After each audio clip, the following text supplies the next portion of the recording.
Hello, and just as a reminder before we get started, this channel is for educational purposes only, or perhaps in the eyes of the law, entertainment purposes only, whichever they prefer.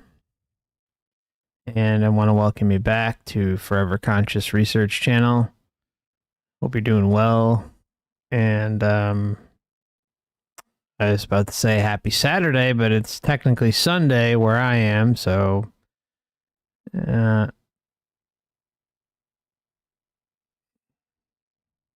not be a mic echo.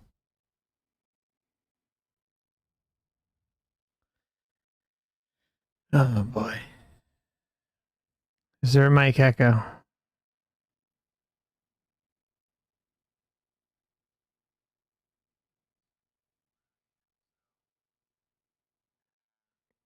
All right. Sounds like it's okay, I think. All right. Anyways, if it does mess up, let me know.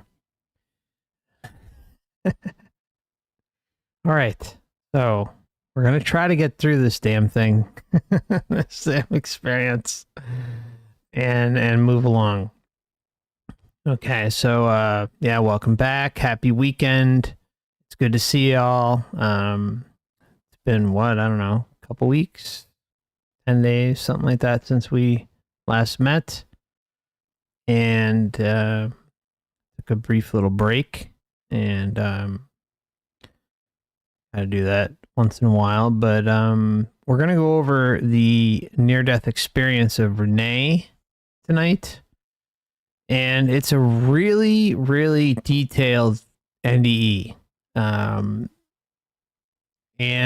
it's not it in my opinion, it passes the sniff test and then some. So it's not like it's an extravagant NDE, but she's very thorough in what she does remember. And I think you're really going to enjoy it. One of the things that sticks out, like we've talked about countless times, is how she says, I could have never given or sacrificed enough, referring to the exchange with quote unquote God or the creator or source, whatever you want to call it, or at least the perceived God, creator, source that all these NDEers are interacting with. And so I think it's when she said that, it was a big one, because it's something I've talked about on the channel constantly, and I know many of you agree by going through your own research, is that this is a system you cannot please. You cannot please. So what's the point? If you can't meet up to the expectations of what the system is supposedly trying to pawn off on us, then what the hell's the point? The other thing you got to think about is with, if everything's about love, we've talked about this 1,000 times, everything's about love and spiritual growth and blah, blah, blah, blah, blah, then why come, what's the point again of coming here? If the love is, I listened to a woman in an NDE the other day, and she was, I think she said, multiply the love times 100,000, and you cannot compare it to what's on earth. And that's something we've brought up regularly too. I mean, these are the data points that are out there, right? The consistent data points that prove in my opinion, the deception of this realm, and that we are in fact in some sort of matrix reincarnation soul trap. And we keep getting memory wiped lifetime after lifetime. So when, you hear all these NDEers say that you can't compare the love, you can't compare what's on the other side, quote unquote. Well, you got to ask yourself then again, what's the point of this whole thing? And Reinee even talks about different periods of time in humanity's history how this has been going on a long time. I mean, there's some real big truth bombs in this one. So I think you're going to enjoy it. I'm going to just try to get right into it. Look, there's this is a long case. All right. I'm really going to try to get through as much as I can, because the first hour, it's 2 hours, all right, without commentary. So the first hour is her testimony, and then the second hour is basically a Q&A. But like the last 20 minutes or so is kind of just, you know, I don't know. We'll skip that in my opinion, but we'll see. You never know. We'll get through as much as we can. We'll definitely get through at least the NDE. And so let's just dive right into it, my friends. Here we go. I want to express my gratitude for having the opportunity. Before we start, I want to thank UWU for your very kind super chat. It says, have you run across any accounts of people having lived as fairies, elves, Bigfoot, shadow people, reptilians, etc. in prior lives? No, I have not. I haven't. See, that's where things get a little weird, is you would think that we would have reincarnation cases. There have been a few, and I'm talking very, very few, where there was like one I ran across where like they were a tree. I mean, there was one I ran across where I think they have some sort of recollection as a fish, but that was about it. I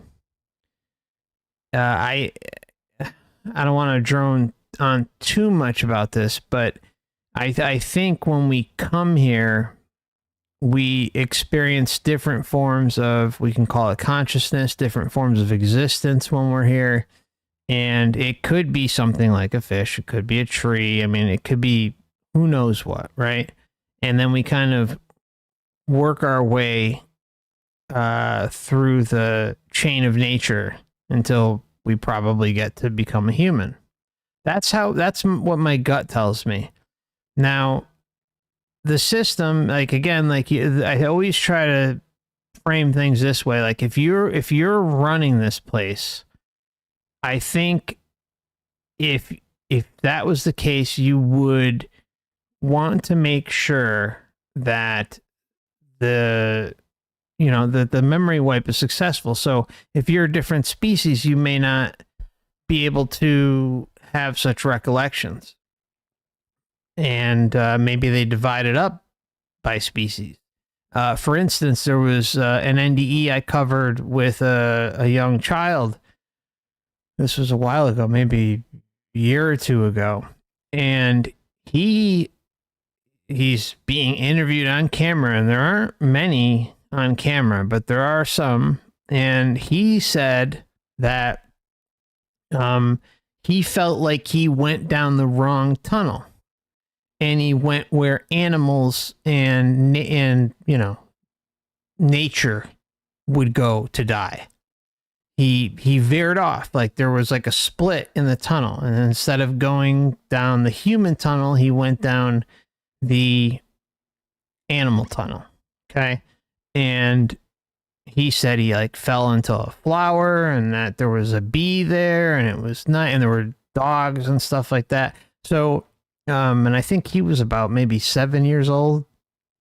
So, in my opinion, I think there's no doubt that if we come here, we probably have been an animal. Again, this is just my opinion. I have nothing to prove it on. Like it's just something in my gut that tells me, if you're running this place, you're going to slowly indoctrinate, slowly get us into the sensory experience, and then kind of expand off of that to the point where you eventually become human. And what happens, you lose yourself more and more as you continue to incarnate as a particular being, or a particular animal, or whatever the case may be, species. So I don't know. I hope that helps. I know it's probably not exactly what you're looking for, but have any of you in the chat experienced something like that? I'm curious. I'll pin UW's comment. Shit, I can't do it. All right, anyways, the question was, have you run across any accounts of people having lived as fairies, elves, Bigfoot, shadow people, reptilians, etc. in prior lives? I would love to hear the feedback in the chat if any of you have. So please feel free to share your thoughts if you have run across something like that. And if you have run across it, has it been like many? Because I know I haven't run across them. I want to express my gratitude for having the opportunity to be here and to speak with you this evening. I want to first and foremost remember a young child who recently passed away, and I speak tonight in his memory. His name is Eric Arden Fazy Ahlert, and he passed away at the age of 10, and he left us all and me with a little bit of wisdom. It was a saying, I believe, of his. He came home one day and told his mother shortly before he died, inch by inch, life's a cinch. Yard by yard, life is hard. I think this is the time of the fast for Baha'is, and I think that's a particularly pertinent piece of information for us during these times, the best gift that I have to give you. I don't believe it's my place to prove the existence of the near-death experience scientifically. I believe there's sufficient literature and data out there for people to research and satisfy their scientific curiosity. And yeah, that's important. The data is out there in droves. It don't even have any doubt that these things are happening. And the same thing goes for reincarnation. It is happening. It is 100% fact.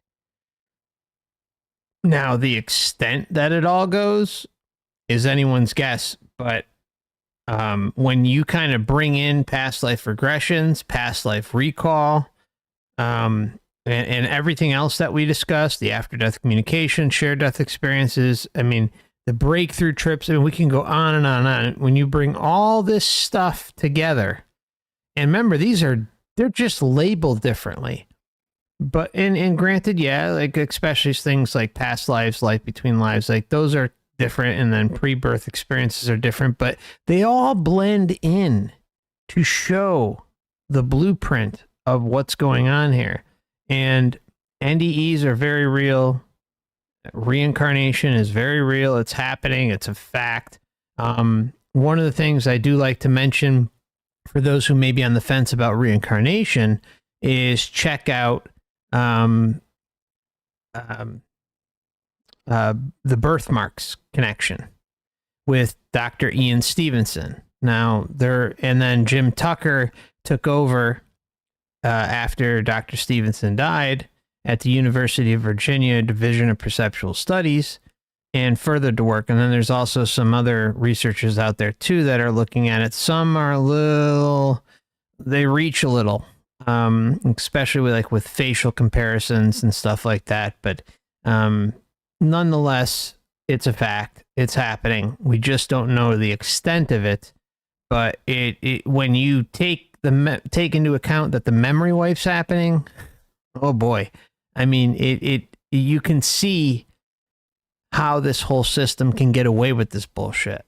Anyways, NDEs, very real. I think we don't really need to even say that, but I just thought I'd point it out because I know there are comments I get once in a while for those who are on the fence, and taking the time to research on your own is so, so important. Don't ever just take my word for it. Get out there, spend the hours, do some digging, and I promise you'll come back and kind of see what we're talking about. But I think that the media has a tendency, having participated in it quite frequently, and being one of the first people to speak about the near-death experience on 2020, they have a tendency to edit out what I consider to be the most important and significant and salient points about the near-death experience. I don't think that having a near-death experience occurs to people because they're necessarily special. There are ways at looking at this, especially in American Indian culture, where these things are seen as happening to people not necessarily because of the particular person or individual it happens to, but rather for the people as a whole. I believe that is the case. What I'm about to speak about tonight, the near-death experience, is inherently ineffable. It is truly beyond words. Why is it beyond words? It's beyond words because all of our words reflect our perception and experience in a world of time and space. In this world, there's only one way we can come to an understanding. There's only one way that we can cross a road. There's only one way that we can approach a goal, and that is step by step and gradually. And we perceive things via our sensory organs, and we perceive them as a result, really, of this time and space, physically. But in the realm of the near-death experience, there is no time, and there is no space. Therefore, there truly are no words, because that type of transcendental experience is beyond the words that we have at our hands. The physical explanations for the NDE, the near-death experience, are equally as speculative, and I think even more so. Sorry about that.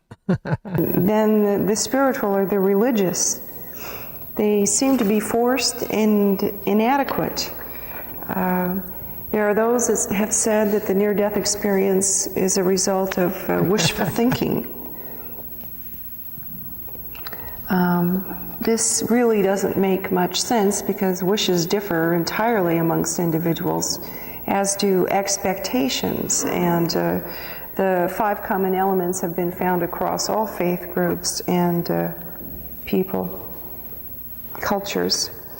The idea that it's a hallucination also does not seem to hold water, because during an hallucination, an individual experiences a distorted reality, whereas people who've had a near-death experience say that they've experienced a heightened sense of reality, not at all distorted. The lack of oxygen does not explain the near-death experience, because there have been individuals who've had near-death experiences resulting from or during hyperoxygenization. So there was not a lack of necessarily oxygen. And the idea that neurological factors were present, in other words, that perhaps there were frontal lobe seizures, again, does not seem to hold water with the data, because near-death experiencers report a heightened sense of reality, and again, frontal lobe seizures result in the individual perceiving a distorted environment and not a heightened sense of reality. There's also the idea of psychological depersonalization, explaining the near-death experience. However, again, the reports of individuals saying that they've had a heightened sense of reality doesn't correlate with this, because depersonalization results in the individual feeling a sense of unreality and of being disconnected.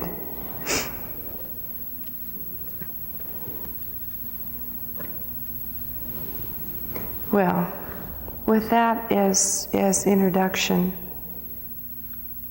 again, I remind you now to begin to listen with your hearts and I will recount to you my near-death experience at the age of 16. I had one at the age of 6 or 7. I'm not exactly sure when it was, because between the ages of 6 and 7, I was near death the entire time. But I had one at the age of 16 and one at the age of 17. The one at the ages of 16 and 17 were both instances of clinical death where I was pronounced dead. One was during a surgery in which the surgery had to be discontinued and taken up at a later date, so there was definite physical evidence of losing me on the operating table. And the one that I'll speak of primarily tonight was at the age of 16, where again I was pronounced clinically dead at Glendale Adventist Hospital in Glendale, California, as a result of anaphylactic shock. Anaphylactic shock is what people have when they have severe allergic reactions, and perhaps they die from a shot of penicillin. I'm sure you've all heard of that, or a bee sting. It's where the body literally shuts down. Well, it's May 20th, 1967, and it's late in the afternoon. I've come home from the doctor in the morning with my mother, and I seem to be getting better. The swelling has gone down. My hives do not seem to be as severe. And my mother and I sit down alone, my father is out of town, around our dining room table for dinner. A friend comes to join us. He's also 16 at this time, and sits down at the dinner table and begins talking to my mother and I. I begin to feel as if my consciousness is being pulled away. I begin to feel as if my being were a piece of taffy and it's being stretched and attracted elsewhere. And it's a very pleasant feeling, yet I'm very much aware that I'm ready to black out. I'm ready to pass out. So I stand to warn my mother, and at that very instant, I blacked out and was on the floor. My mother and my high school friend loaded me into the car and started to drive to the hospital. At that point in time, the area in which we were living was primarily rural, and the nearest hospital was 20 to 25 minutes away. By the time they got down to the bottom of our driveway, my friend called out to my mother that I wasn't breathing, and he didn't know how to give mouth-to-mouth resuscitation. They pulled over at the bottom of the sidewalk of our driveway, flagged down a passing policeman and asked him to send for an ambulance. They laid the body out then on the sidewalk, and my next point of consciousness was when I heard the whirring of the fire engines coming down our street, of their sirens. It seemed very unreal to me, because I simply wanted silence. I simply wanted to be left alone. And yet there was a great commotion around me.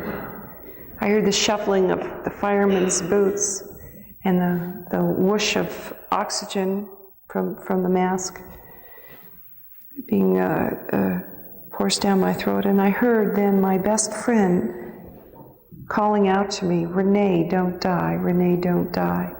This was a small town, and by this time, a number of neighbors and friends had gathered around the body on the sidewalk, and there was a commotion.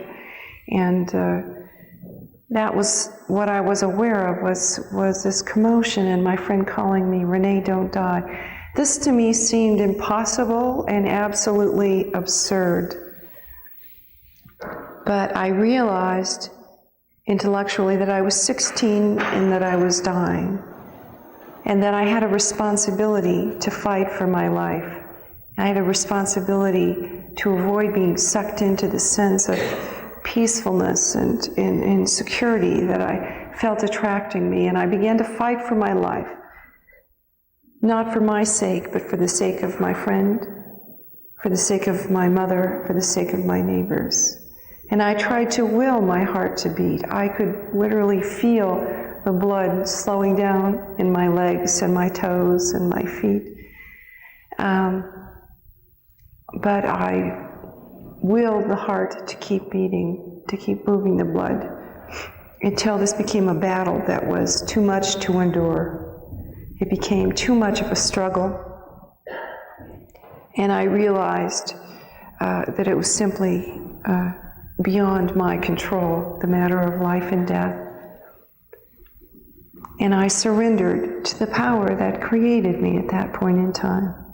And with that, I began to feel my consciousness pull up to a place around the heart, and the life pull out of the very extremities of my body. And there was a great sense of peacefulness, of luxuriant surrender and calm. Luxuriant surrender. That's that right there. Keyword, surrender. It's one of the most cringiest words out there that we hear in the spiritual communities of the earth realm, is surrender. Just hand yourself over to this thing and blindly trust that what it's going to do is for your betterment. It's ridiculous, but you know, I don't blame anyone, including Reinee. Look, it's a battle out there. Waking up to the truth of what's going on here is very difficult, and these experiences are extremely powerful. And there's a reason why there's a certain segment that comes back and shares their experience. It's because it keeps, you know, a certain narrative running throughout the realm. If you've got a small segment of the population coming back and sharing their story, they are working at the behest of the Matrix marketing department. Now, knowingly or unknowingly, that's up for debate. I think it's unknowingly in most of the cases, but there could be just egregious activities going on here too. There's the whole NPC theory, right? That, you know, we could in fact be outnumbered by NPCs. Who knows? And when I say NPCs, I'm talking about literal, soulless, spiritless beings, whatever you want, however you want to classify it. All right, that they're just automatons. Now, I don't like even thinking like that, but at the same time, it's something that has to be considered as a possibility. Does that mean you treat your loved ones or friends or family differently? Absolutely not. You don't, because we have no way of knowing. And you have to remember that we all wake up, right? We all kind of, the dust settles and we start to kind of peek our heads up above the dust and awaken. And it's a process. And for some, it may be meant to occur this lifetime. For others, it might not.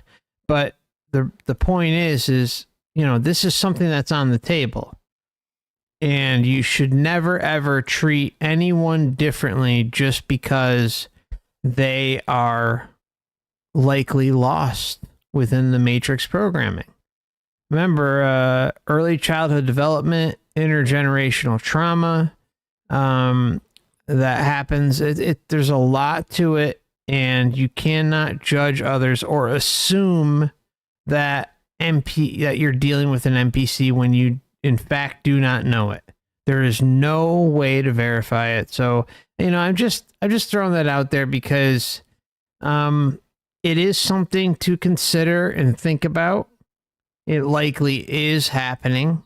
We just don't know on what scale that it's happening. So anyways, you know, again, put yourself in the shoes of the system. If you're going to create a realm like this and have it be massively deceptive, and you've got a memory wipe going on, I mean, you got everything going for you. You know, the deck is stacked against the, for lack of a better term, the player involved. Then you're going to have reinforcements here. Not just with the overall control system that runs this place, the faces that are for public consumption, the politicians, the corporate CEOs, all that stuff. Everything that we're familiar with, those clowns are just for public consumption. But, who are they? What are they? We know bloodlines are a thing. That's a fact. Like, that's something we can actually look into and verify that is occurring. But, are they completely devoid of an essence within? Every single one of them? I don't know. Are the neighbors who were gonna call and rat you out for not complying with the stuff that occurred over the last few years? I don't know. The point is we can't know.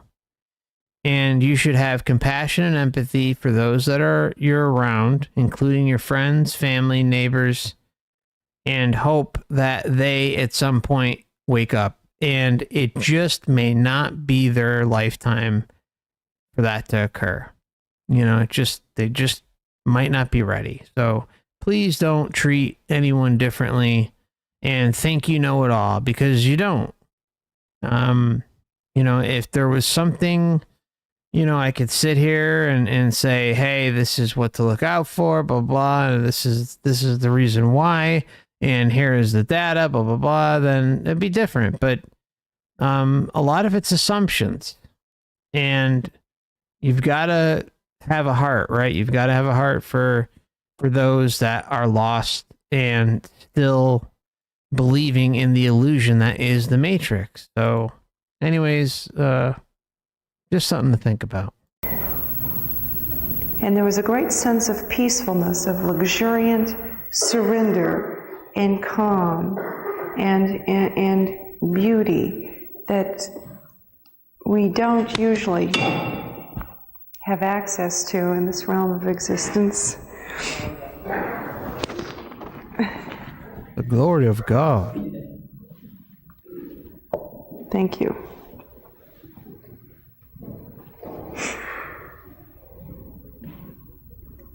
Then in an instant, I found myself like that, outside of the body. And it was as if I had never been myself before. It was as if I had never been alive before. By contrast, I had never experienced consciousness before, because in an instant, I was suddenly conscious, suddenly massively conscious. And I was conscious just not of a self, but of all of those around me, of their inner thoughts, of their inner motivations, of their inner beings, of their inner realities, of all those that cared for me, of the firemen, the 2 firemen that were working on me, of my mother and the neighbor, of this great sense of catastrophe and grief and shock. It was as if I were all of the people, all at once, with a consciousness even beyond their own normal consciousness. And it was overwhelming. It was astounding. It was as if I were literally being pummeled by consciousness and by awareness. I followed the attention of those in the crowd around the body to something that was then on the sidewalk. And I began to examine it as if with their own eyes. And I looked, and I recognized the curve of this wrist here, which was about all that was visible, because I was being straddled at that point in time by the fireman who had then resorted to mouth-to-mouth resuscitation. I heard them say that we've lost her, that I heard that one fireman talking to the other one saying we've lost the pulse. And I was fully aware of the elder fireman who had straddled me, that he couldn't allow this to happen. He felt that he couldn't turn and face my mother because he too had a daughter that was about 2 years younger than I at that point in time. And he imagined turning to face his wife and telling her that their child had died. And he refused to give up the struggle. This sudden awareness of this cacophony of input and my sudden repulsion at the very idea that I had considered my essence, my reality, my being to be this body was so horrific to me and so hurtful to me that, again, my consciousness bumped up like that above some wires. Again, this makes no sense in terms of the way that we move physically, because suddenly I realized I was without a body. And as I called to those beneath me, trying so hard to communicate to them that everything was as it should be, that I was fine, that I was free, that we were eternally and essentially and always connected, and we would never be separate because of our love for one another. Okay, and so, look, you have the admission that, we're eternal, and then it goes down the path of, we're all connected. Our love connects us in this and that. This goes to the attachment part of how the matrix works, right? It is an expert on getting us to believe in our connections, attachments with others. And that doesn't mean, again, that you should cut everybody off in your life. No, it doesn't mean that at all. It just means enjoy the rest of your ride here in this life. Make the best of it. Go out, have some fun, do what you got to do. And, still have the bond of love. But when it comes to, when you're, leaving here at the time of natural death, that's completely different. You need to, concentrate on yourself and not fall into the attachments, the sensory experience addiction that we've all come to fall for. So, and I just want to give a big hug and shout out to Boopster. I'm so sorry for your loss, my friend. I'm sorry, but I also want to congratulate you on your house. I'm sorry. If there's anything I could do, please don't hesitate to reach out, Boopster. As I tried to call out to them, and I realized they didn't hear me, and as I tried to warn them of a child coming out of a house down the street, actually, which was not something that was at all physically visible from my vantage point, who was going to see the body on the sidewalk and who was going to be shocked seeing this swollen and rather gray-looking, distorted body. I think I was calling out to his mother to collect him.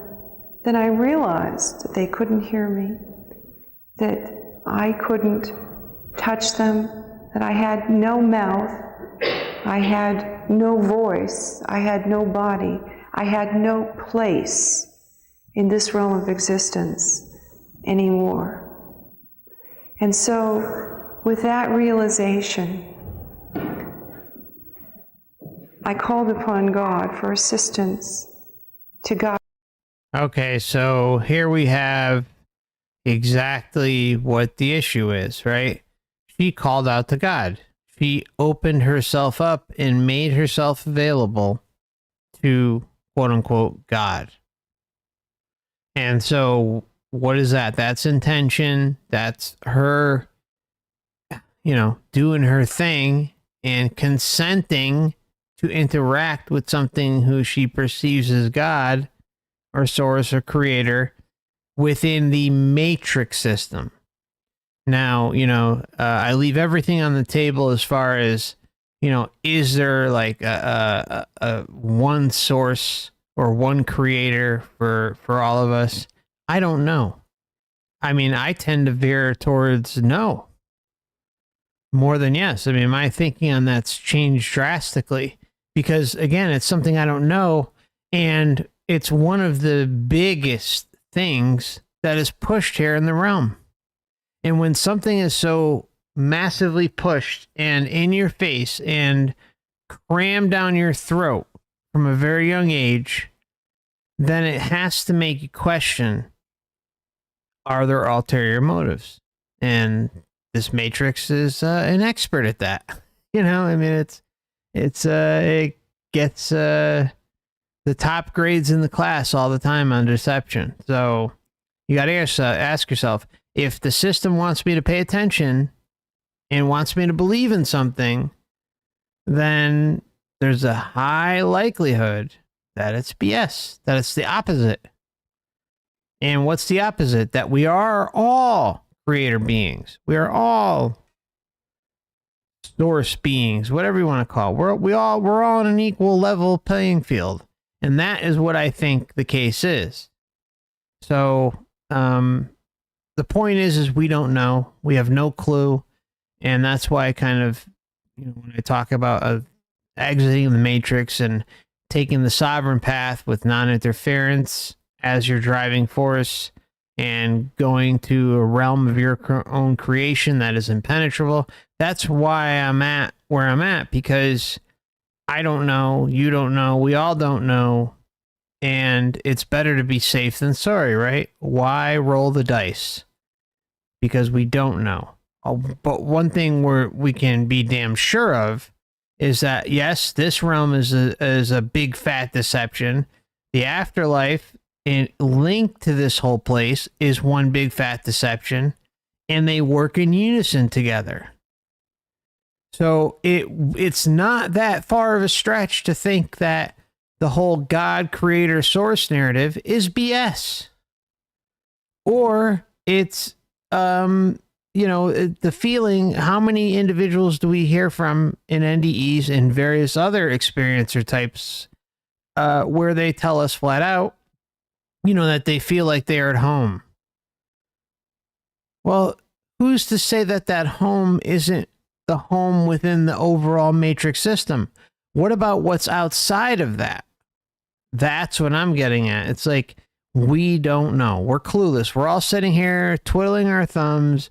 And, there are many who think, oh, you got to go between some sort of grid and you got to die at a 45-degree angle and blah, blah, blah, blah, blah. I mean, there's all sorts of different things that are out there. But I feel like if there's any sort of engagement or producing validity to this system, that it's not in our best interest.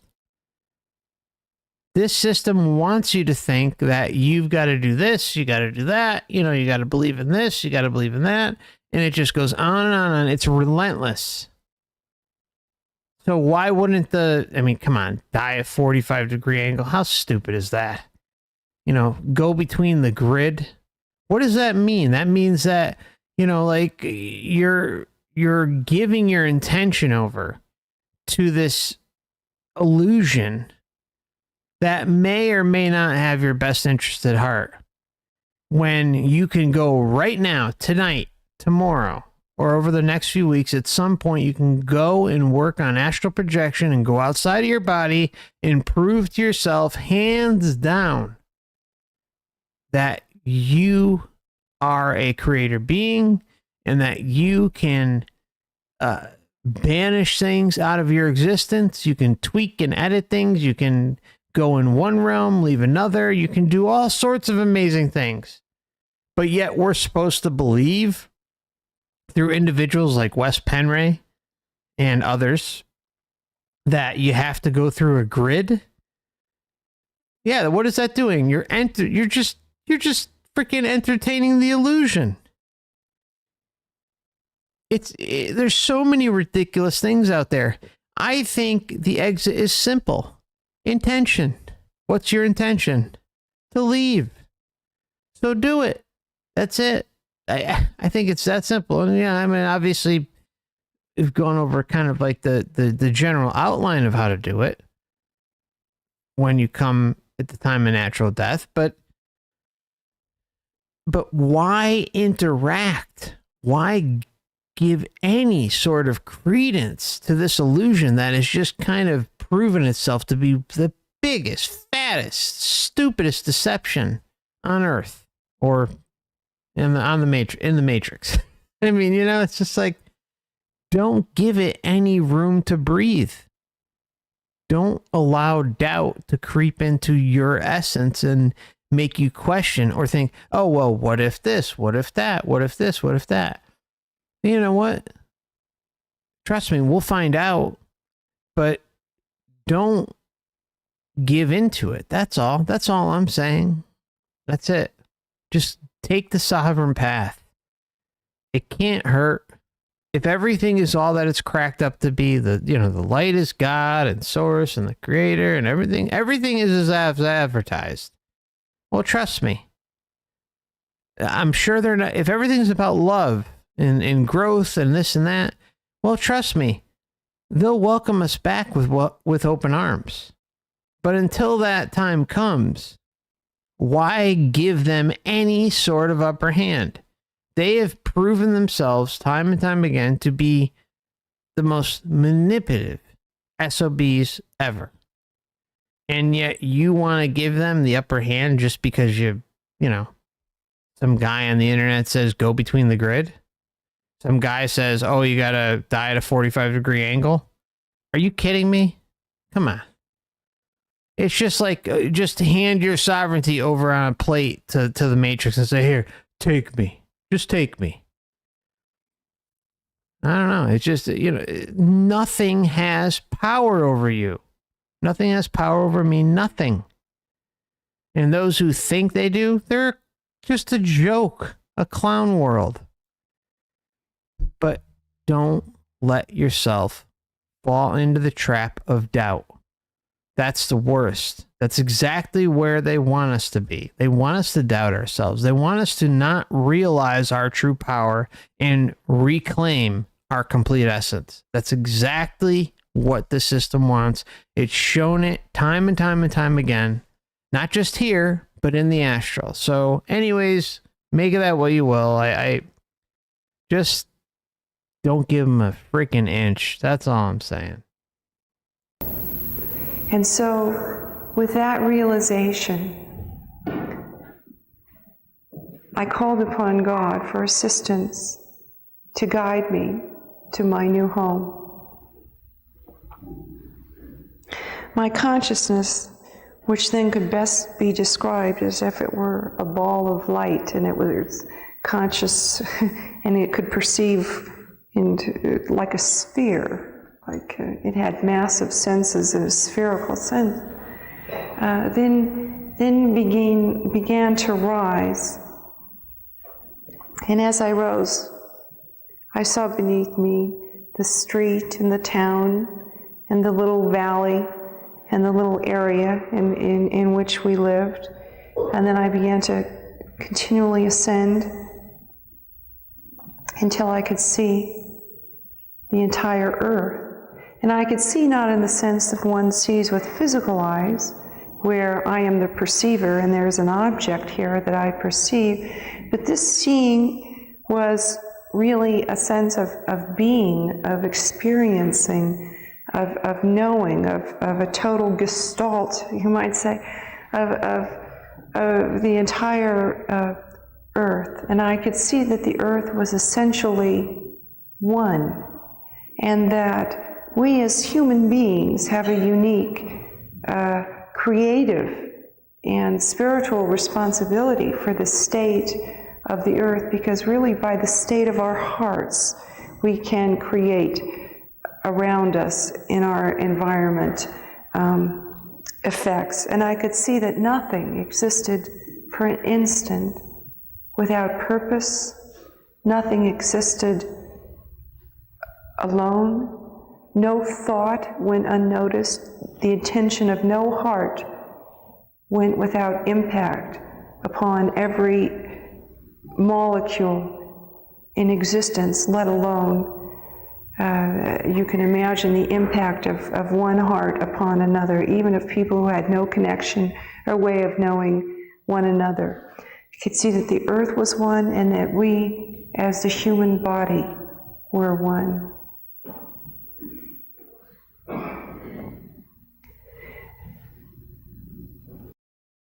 Okay, so the other thing is the we are one deception, right? How often do you hear that?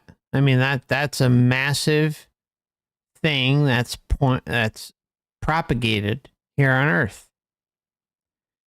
What if, look, this is something, I have, again, no proof whatsoever, but if it's being propagated here on a mass scale, and it is, that's a fact, then you take that and you say, all these other individuals feel the same way, that, we're all one, we're all connected, we're all involved with creating this. I mean, there's all sorts of different things that come out and kind of reverse the blame also back on us that we created this mess and that, it's our fault and blah, blah, blah, blah. And, make of that what you will. Perhaps, look, you never know, right? Maybe some of us did, or maybe we all created this in some weird way. But I don't believe that. I don't, for a minute. I don't, but again, you leave everything on the table. And if you think about it this way, what if those who feel like they're at home and that we're all one, remember, the light is like this big drug dealer, this gigantic drug dealer that just passes out free samples of like the best heroin ever created on Earth, the best cocaine or whatever, best ecstasy ever created on Earth. And it's just passing it out, free samples all around for everybody, like times a zillion, right? And so then you go, you experience it, and you're being inundated with this euphoria, this love bomb. And you feel like, oh, we're all connected, we're all one, and who knows what's going on in the background, right? Who knows what's happening and everything that's kind of been programmed to occur. Because remember, they also have access to your memories every single second of every single day of every single year since you've been born to the time you die, or the time you have an NDE. Or perhaps some other experience where you may go outside your body and experience this love bomb, right? So you have to take into account, if everything's all one, what if we are all one feels that way because we're all in this matrix system together? Everything is about robbing you of your individuality. So who's to say at all that this is something that's accurate? If it's being pushed here, being pushed in the astral, and they want us to believe it, and the way I look at it is if you come into this system from the outside and want to experience this realm, this matrix system, not just Earth, but just the overall system, because that's kind of how I like to put it all out there, right? It's like, we don't know how many realms there are, many, but we don't know how many exactly are involved with this whole system, right? But we can kind of base it off of what we're experiencing here and other experiencer cases and topics related to everything. So the next question would be, well, if you're being memory wiped, then wouldn't the next logical step be to say, well, if that's the case, then how do I know that that's my true home? How do I know that because I feel like I'm home, that it is quote unquote home? Who's to say there even is a home? I mean, that's something put out there, right? We don't know. We don't know what home is. You're being memory wiped lifetime after lifetime. What the hell is home? Who's to say there's even a date, etched in stone of your creation, of my creation? We don't know. I think, like in my head, common sense seems to always like leak in and say, oh, well, it makes sense that there's some sort of grand creator or grand source or grand God or, like one single God out there that has created us all. But I don't know. You don't know. Nobody knows. Anybody who claims to know is full of shit because we don't know. All I'm trying to say is it's easy to perceive that you're at home and with God or source or the creator, and that might not be the case. Because if you're being memory wiped constantly and being fed information constantly that, is keeping you within the illusion, then you're not going to know any different because you've been beaten down through this whole experience since you got here. Since we got here. So, anyways, just something to consider. I could also perceive that all reality, all Good to see you, brother. existence was emanating from a source of light and life and love, and that all physical reality reflected this life and light and love to whatever extent it's possible. At this point, I became so enchanted that I was beyond being, I think, a self. I simply was, and it was as if I were singing my own note in this grand symphony of life and existence that's the earth and all of us.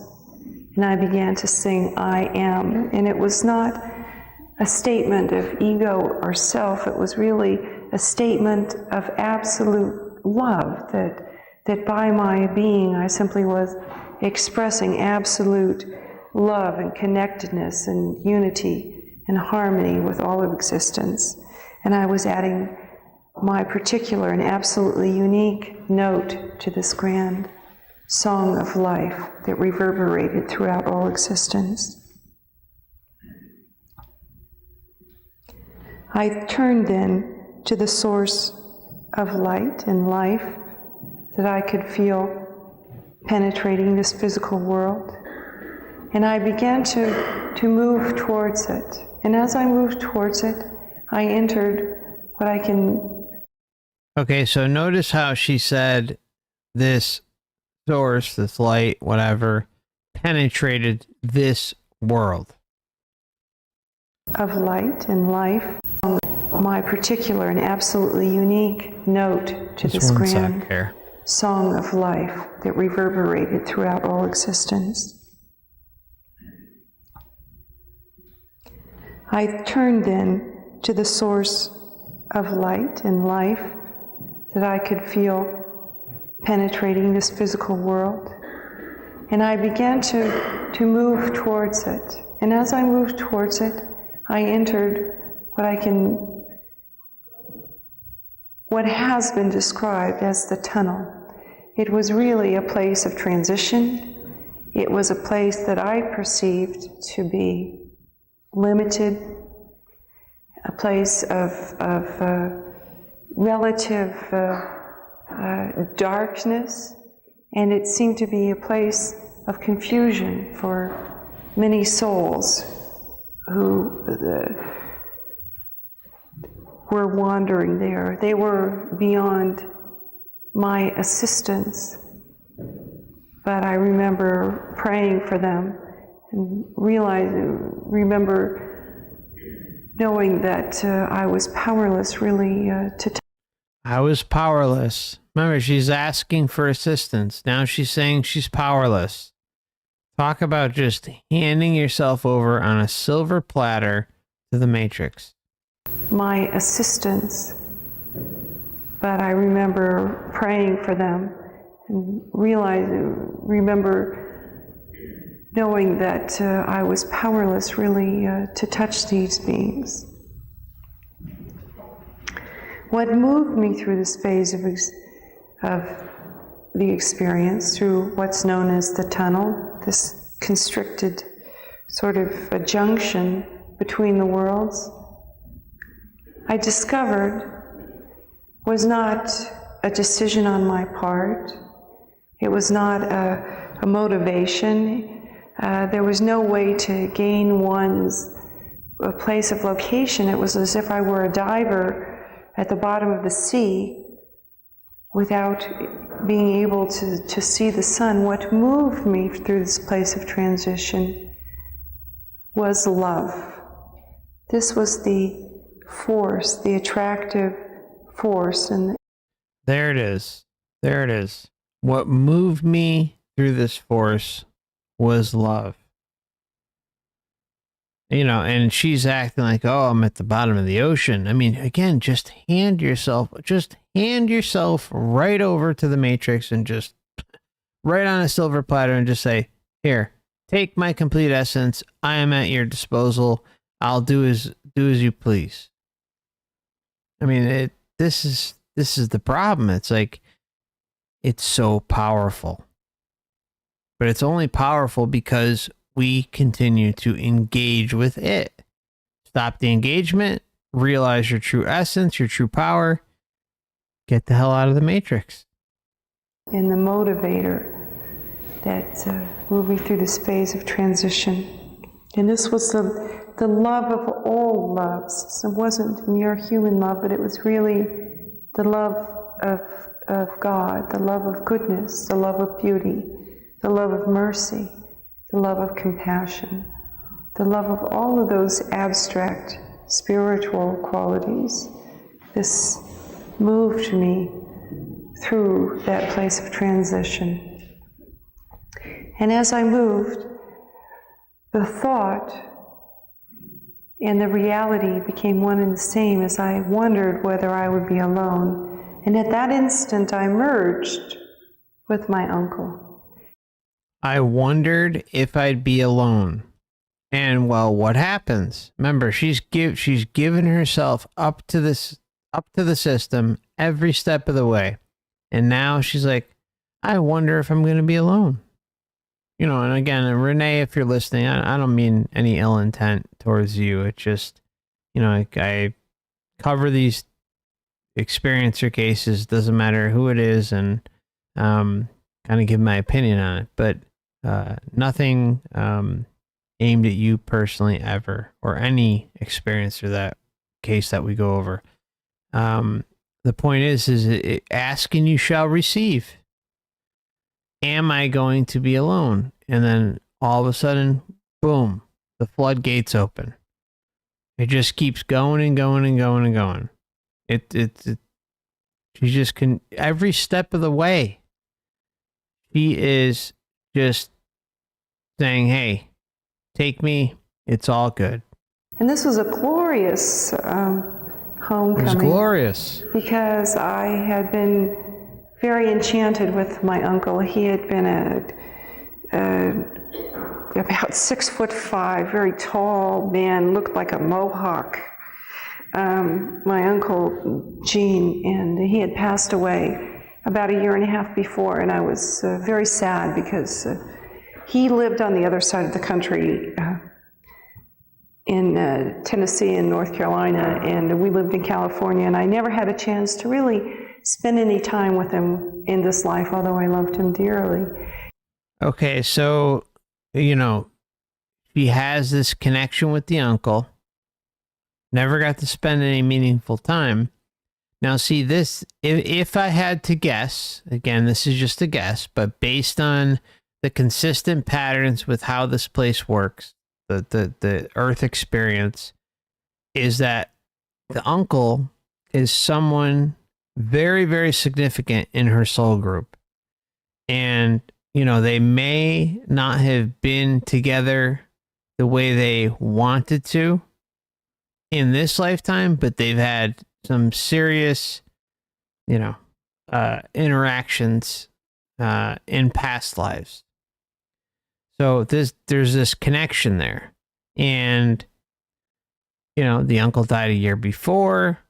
And, well, what does the Matrix do? Like, it customizes the experience for Reinee. It customizes the experience for anyone. And tweaks things and makes sure that the best possible outcome is produced with that information. It is a literal computer working in the background. I mean, that's I could sit here and say that that's an absolute fact. And all of the top NDE researchers, and I'm not saying I'm one of them, but all of like the ones that do statistical analysis, through and through, and they have white papers and all that stuff, they overwhelmingly, all of them say that the experience is customized to the individual. Well, ask yourself why. Why is that? Why is everything customized? That's because you're easier prey. Again, put yourself in the shoes as if you were running this place. If you're running this place and you want to be a parasitic jerk, then you would clearly set it up in a way where you're not going to fail. You're not going to fail. You're going to cover all of your tracks, all your bases, and make sure that everything goes as planned. And then, well, what do you have as a tool in the background? The memory wipe. Boom. It's over and done with. Next. And it's just like a conveyor belt. It just keeps going and going and going and going. Everything's customized. And as long as you're still falling for the illusion, falling for the soul group and all this other stuff, then it's going to win. But once you kind of see the tactics of their game, it's all good. They have no power over you. None. As long as you don't doubt yourself in who you are and your power within. And so this was a grand reunion, but it was beyond the reunion that we can have in this physical life. It wasn't as if we were hugging like this, because this is as close as two people can come physically, really, but it was as if we were two lights or two fragrances or two essences that completely merged. And his reality became my reality, and my reality became his reality, and everything that he was or knew or ever wanted or thought or felt, and everything likewise that I was or knew or felt or knew, or any spiritual essence that on my part, these two became literally as one.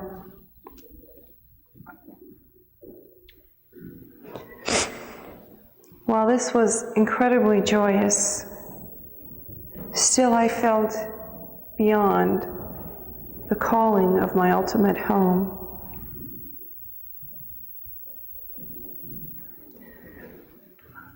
I moved then again through the power of the force of attraction of love from this reunion with my uncle into what I can best describe as a sea of light.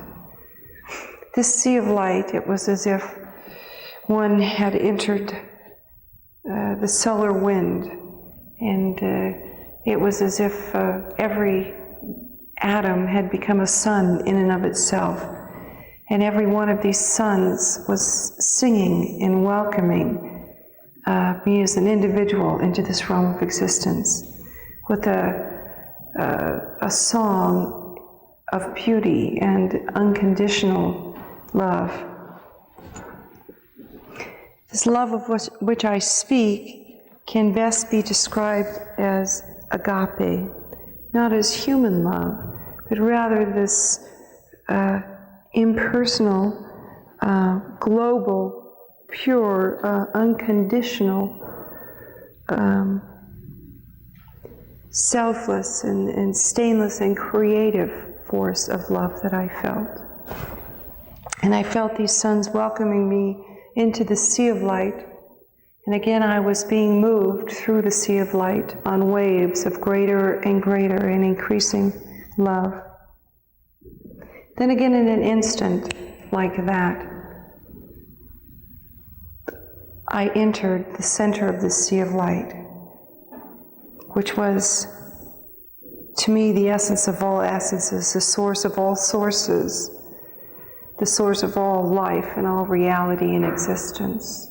And with the entering into this sun, I can best describe it, it was as if I had become the quintessential phoenix.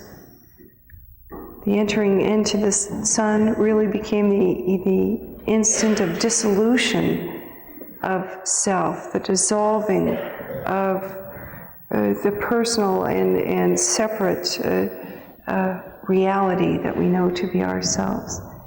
And this state of absolute nothingness as an individual, but this was a state of being in and of, and because of the light, was to me the apex of everything that I could have ever hoped for. It was really the... So, you know, you hear her basically admitting, hey, I'm going to give up my individuality. And the light is as advertised. No questions asked. Was to me the apex of everything that I could have ever hoped for. It was really the desire of all desires, to be as nothing in this loving and powerful and incredibly beautiful light. So she has open desires to be with the light. You know, easy prey. And no offense again to Reinee or anyone who's had an NDE. Just speaking how I feel, that's all.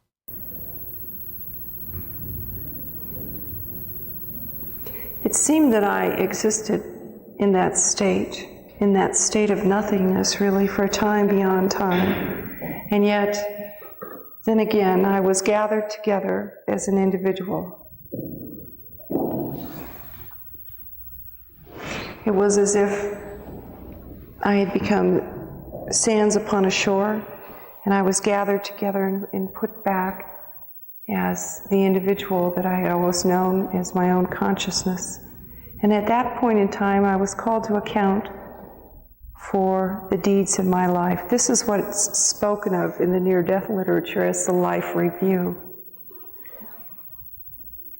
Rather than being a review, it was really more like a reliving of my life, but from a much greater point of consciousness, and the life of every other human being that I had ever affected in any way through any of my actions while I existed in this physical world. Suddenly, I became aware that nothing went unnoticed. Not a thought, not an intention, not a moment, not a tear shed, not a smile, not a blink. Nothing in our lives goes unnoticed, and that every moment of my life, as is true for all of us, I was being showered with this unconditional, this great and creative force, this tremendous power of God or of love. And suddenly, by that standard, when I relived my life... So she's saying if it's God, and then she's like, or love. So I guess which one is it? I think it's important to put out there. It's like it can't be expressed enough how powerful the love bomb is. And every NDEer who experiences it admits it. The love cannot be compared with the light with what's experienced here on Earth. So that should be a massive red flag in and of itself. And what they're what they're targeting is the sensory experience, the desire to be with this light because of its power. And what it does is it throws critical thinking, open-mindedness out the window completely. And because you just came from Earth, this massive sensory experience, and experience love, love is, the best thing that the realm has going here. That, hey, magnify that times, 10, 20, 30, 40, 100,000, whatever, then, you're going to yield some serious, serious power with that.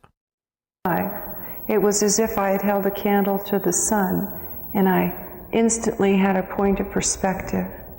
And suddenly I realized it wasn't enough. It could never be enough. I could never express enough of this loving force in this world through my choices. I could never have given enough. I couldn't have sacrificed my life for humankind every moment of my life, and that wouldn't have been enough in comparison to the extent of the love with which, and the mercy and the bounty and the glory with which every soul, by its very existence, is being showered at every instant, although we seem to be unaware. So from this perspective, I relived my life, and it was as if, the extent of the love of my life, and that wouldn't have been enough in comparison to the extent of the love with which, and the mercy and the bounty and the glory with which every soul, by its very existence, is being showered at every instant, although we seem to be unaware. Although we seem to be unaware. That's a big moment right there, right?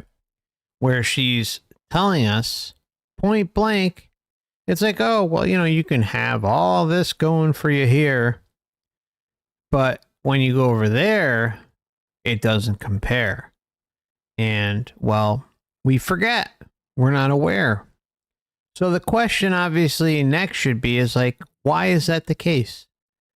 And it's not like, NDEers, for as many as there are, it's still a small segment of the population. Think about how many are waking up versus are not waking up. Think about how many are waking up and being funneled into all sorts of BS truth, distraction truth. As long as the system has you on the carrot and the stick, looking at what they want you to look at, then it doesn't care. It's achieved its goal. But we seem to forget. Yeah, the understatement, right? So from this perspective, I relived my life. And it was as if every action were a stone thrown into a pond of water. And those actions had effect on every living individual in one way or another, even though we couldn't, in this physical life, truly perceive that. And so you can imagine every action that was loving, that I relived through my own choice, and then through the effect that it had on the people that I interacted with, and then through the people that they then interacted with, and so on and so on and so on, seen throughout all physical reality. Every choice and every action that was loving became incredibly glorious. That was loving in a selfless sense, and in an unconditional sense. And every action that was selfish became as nothing, really. It was as if I were dead at that moment. And every action that were motivated in any way that could be considered or construed as being cruel, or with a cruel thought even, became incredibly hurtful. And I relived this not just as myself, but again as every person that it had ever impacted, but from a greater point of consciousness. So this is, again, the part of the fear, guilt, shame matrix that we currently reside in. Fear, guilt, shame, love matrix. Where, again, the top researchers in the field of NDE studies all agree in unison and say that basically you experience the wrongdoings that you've done to others through that individual. So say you punched your brother, right? Then what would happen is at the life review, you would be transferred to the perception, the experience through your brother's body, and experience the pain, the suffering, all that stuff that's occurred to your brother when you punched him when you were, 6, 7 years old, something like that, right? And so it's like this conditioning process. And there's an interesting moment coming up soon. We're going to take a break soon, but let's see if we can get to it. Than either I or they had in this physical life.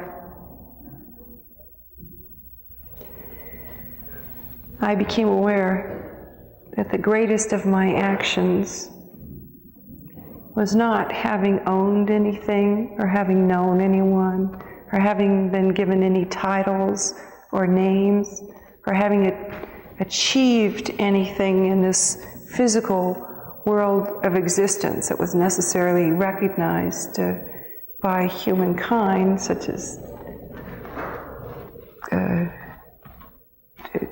becoming successful in one way or another. This was not important in judging my life. But the greatest of all of my actions were those that were motivated by selfless love. And the greatest of all of those was, as a teenager, I had worked with... I just want to say, before she says this, those who've been watching and like digging into NDEs on your own, how many examples have we gone over where the experience that is like the standout moment, right,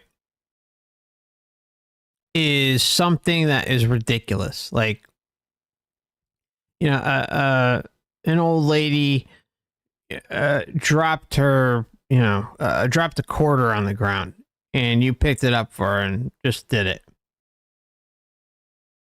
For some reason, the system seems to concentrate on the most obscure, weird moments. But in Reinee's case, it's a little different.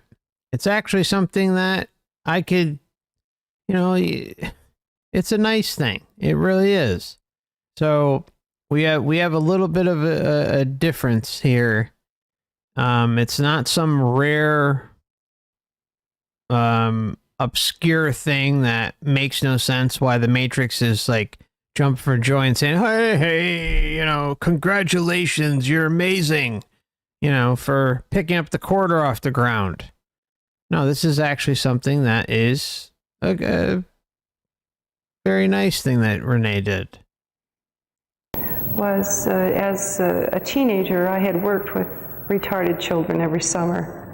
And I had taken aside a young boy who was particularly difficult and particularly obnoxious and abrasive and usually rejected by the people in the camp and the children and the counselors and whatnot. And I had taken him aside one hot summer day and sat him on a wall and gave him some punch and saying to him,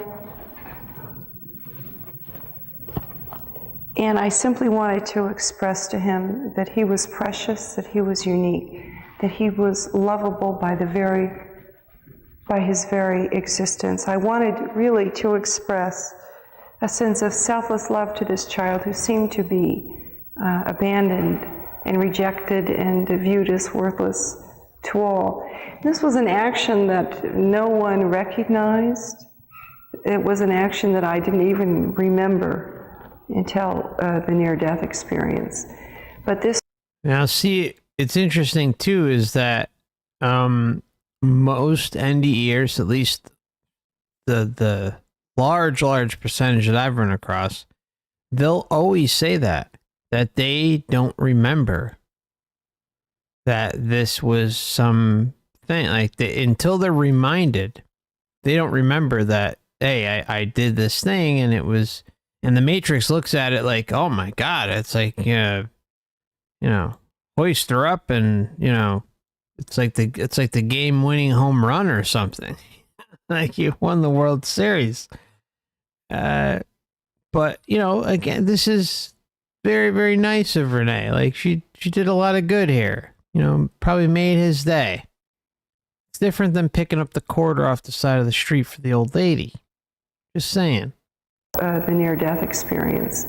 But this was to have committed such an action, to have shown love to another individual, regardless of their deservingness or their station or the recognition of anyone in this world, to show forth selfless love, just an instant of selfless love in our lives. To have done that, to have achieved that, was greater than to have, if I had become President of the United States or won the Nobel Peace Prize. That mere instant of showing forth love was greater than anything that we recognize as being accomplishments in this material world, in the way of our social structures. And what was important was not merely the action, but the intent and the motivation of the action. This is what distinguished great from meaningless actions and moments. And again, the only proper motivation was the motivation of selfless and altruistic and unconditional love.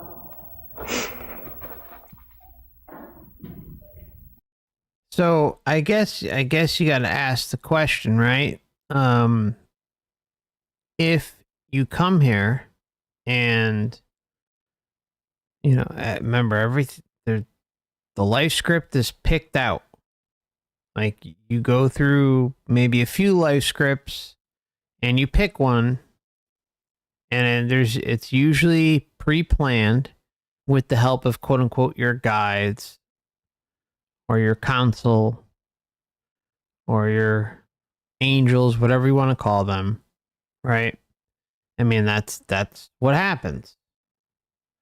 And you come here, and what happens if you pick a volatile life script? For instance, who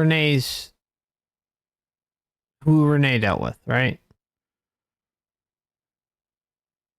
I mean, what kind of life is that to live, right? And that's just one example. How can that be justified? How can anyone justify that type of experience until they pass? I just think it's cruel. And that is just one example. As Keith's pointing out, the Stockholm Syndrome, right? Will make up all sorts of excuses for what's happening here. And just explain everything away. There are many of us who are fortunate, we've got power, we've got plumbing, we've got a place to live, put food on the table. And then there's a large percentage of the population out there around the world, the realm, that does not have those luxuries. And for some reason, it seems like those things are never taken into consideration. If everything is about love and spiritual growth and this and that, then why, oh, why would a loving, quote unquote, loving God, loving creator, allow the atrocities to occur here? Why would a loving God allow for such a poorly designed meat suit to be the vessel for someone to experience Earth in? Why would someone be reincarnated into North Korea? I mean, we can go on and on and on and on. It's ridiculous. Totally ridiculous. There's nothing that can justify the level of insanity that happens here and cloak it as love. It just is not possible. Period. It's my opinion, of course. Everyone has a right to think how they want, but there's just no excusing any of this away.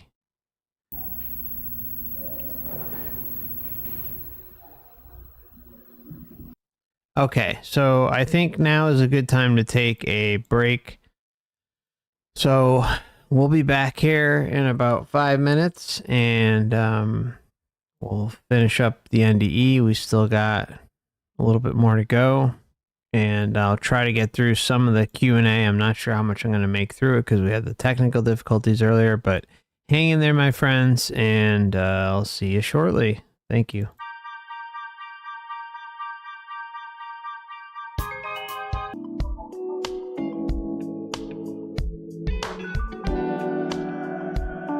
Thank you for your patience. And just as a reminder, this channel is for educational purposes only, or perhaps entertainment purposes only, depending on what the law prefers. And so before we get back into the NDE, just wanted to send out a quick reminder to those who are Last Timers Club members in the stream level and higher on Odysee and Rumble. Our monthly members live stream is going to be, well, technically today, Sunday, May 28th at around 7 p.m. Eastern Standard Time. We're going to be diving deep into cellular memory. So feel free to check that out. I do have the link in the description if you're interested in joining and maybe setting a reminder. Also suggest putting a notification in your phone, in your alarm app, because sometimes the notifications don't go out. And I also do have an email list, a couple YouTube backup channels. And if you're new to the channel, please consider subscribing and hitting the bell for all, because notifications sometimes don't go through when it's not selected at all. That's just the way YouTube works. And then, of course, I have Odysee and Rumble as a backup, and I'm spending more time over there, and there is some exclusive content coming to those platforms soon over the next month or so. So keep an eye out for that and consider subscribing. Odysee is the preferred backup platform, at least that I like, but Rumble's making a lot of changes too, which is nice to see. Their app has improved quite a bit over the last month. And I also have a Twitch account where I do Truth in Gaming. So if you want some very, very casual, it's nothing, not any sort of professional production by any means, just chill stream. If you like to catch some games once in a while and with some light commentary, feel free to swing by. And I have a Twitter and Instagram, Facebook D Live, all that stuff. Everything can be found in the description tab. And please consider signing up for the channel email list. It's the only thing I really control at the end of the day. And if something should happen, it's a good way for us to stay in touch. So thanks for hearing me out. And let's move along and continue this NDE. The being beside me then took me to a place, it seemed a separate place, to answer some questions that I had had in my heart. And these questions were not mere intellectual questions, but they were really concerns of my heart. From early childhood, I had been a great reader because I came down with multiple sclerosis at the age of 7. I had to spend a great deal of time in bed. I had to spend a great deal of time resting and. Now, mind you, she was 7 years old, diagnosed with MS. Does that sound loving to you? Does that sound right or normal in any sense of the word? No. She's suffering from a very young age and, basically housebound as a result of it. Reading was my great foray into the world, and I began to read the newspapers every day. And I began to read every book in the house and books from the library and just incredible things, simply because this was my foray into the world. This was my way of exploring with an ineffectual body.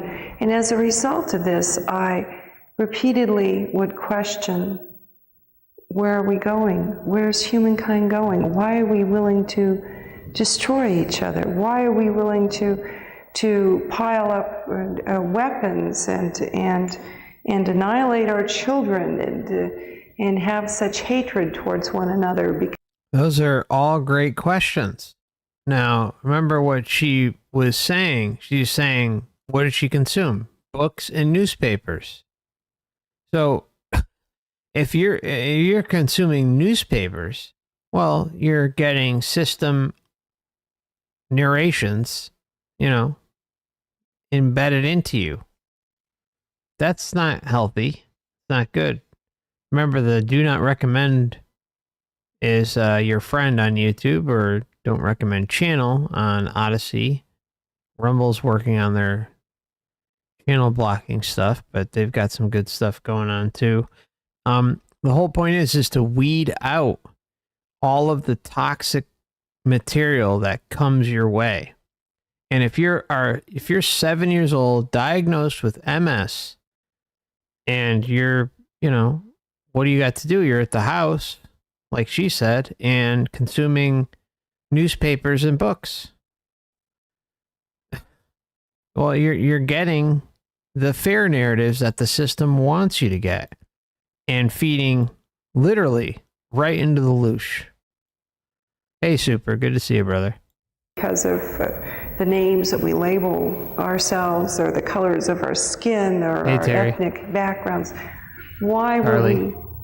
were we willing to do that? And because of that, where were we going as a species, as humankind?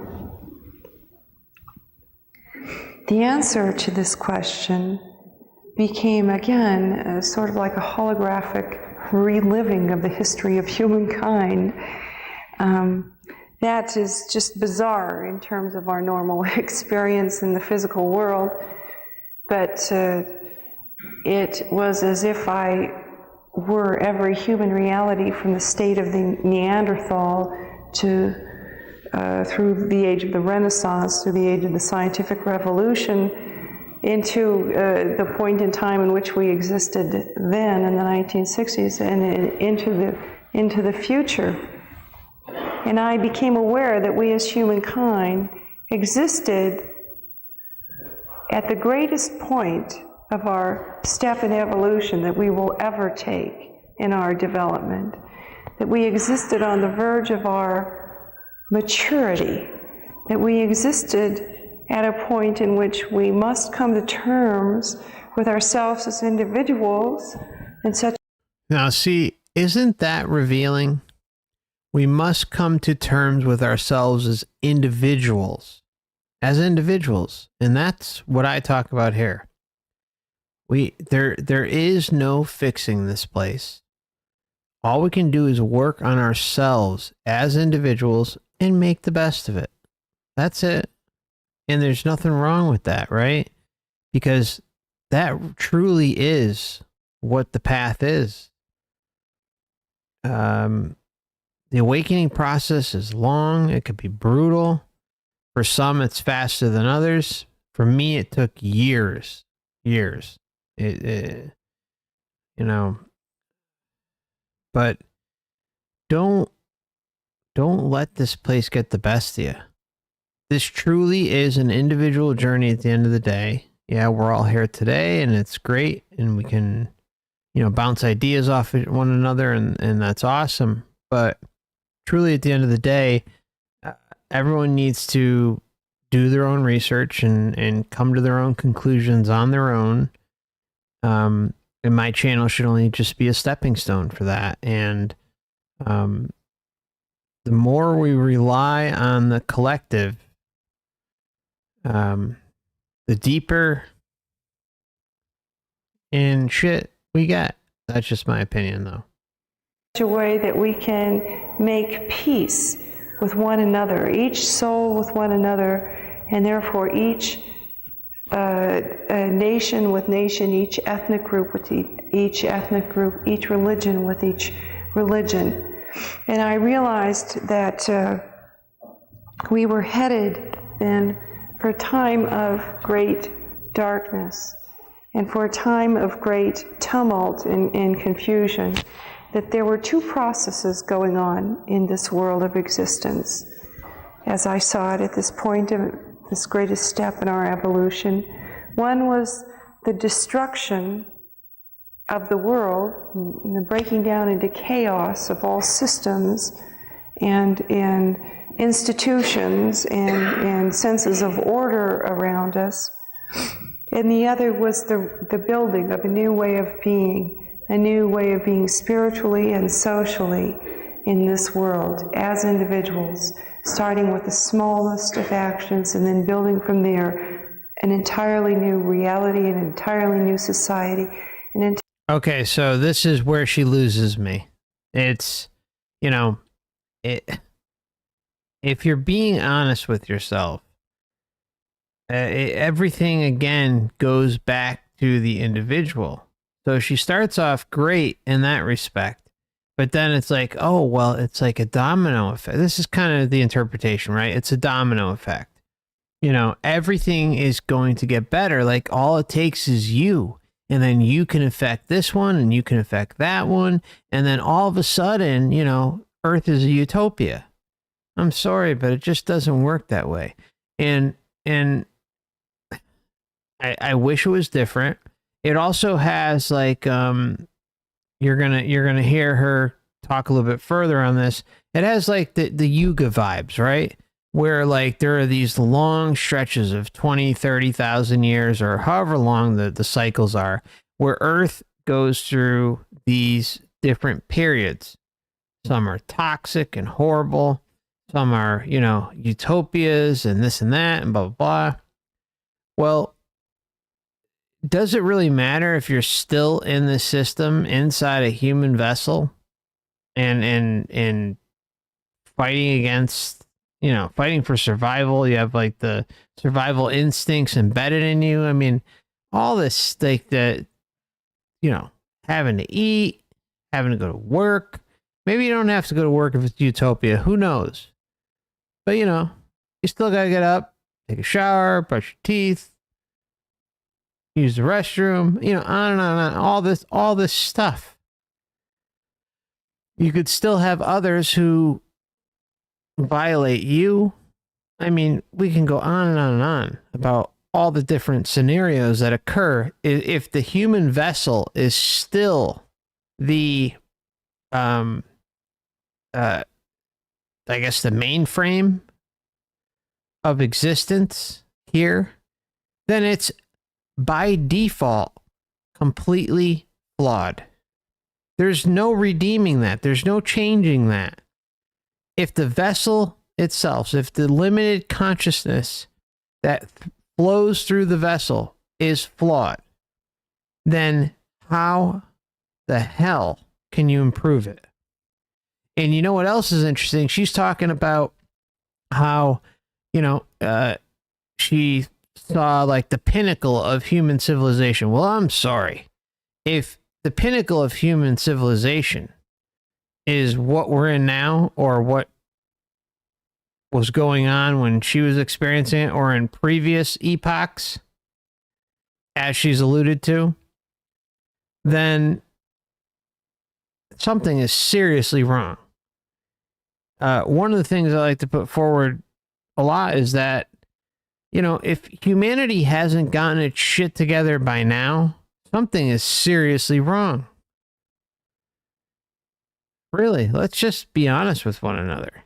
I mean, if humanity can't get it together for the greater good of itself, Christ, we can't even localize on a small level and make change. If that can't occur, then it all points towards this thing being the way it is for a reason. And you think about the Robert Monroe book, Far Journeys, the one that has the Lush talks in it, right? He talks about how there were all these different epochs. Some were something similar to what you would classify as a utopia. Amazing. But it was too obvious, right? Too many, I guess the I don't know, I can't say too many, but the more figured out the scam because it was utopia than I guess we can compare it to what's going on today, or various other versions of the simulation that have been popped into place and experienced. They're doing various tests to see what provides the most amount of loosh and the most amount of like the biggest smoke screen, right? To preserve the scam that is this whole experience. And then, you know, kind of put a big bow on it, wrap it up, put it under the tree, and make it seem like it's better than it is. Anyways, it is what it is, my friends. Just don't fall into the BS. Just use critical thinking. Think about, yeah, I saw a video just recently on Twitter, the Clown World Twitter, by the way. Shout out to the Clown World Twitter account.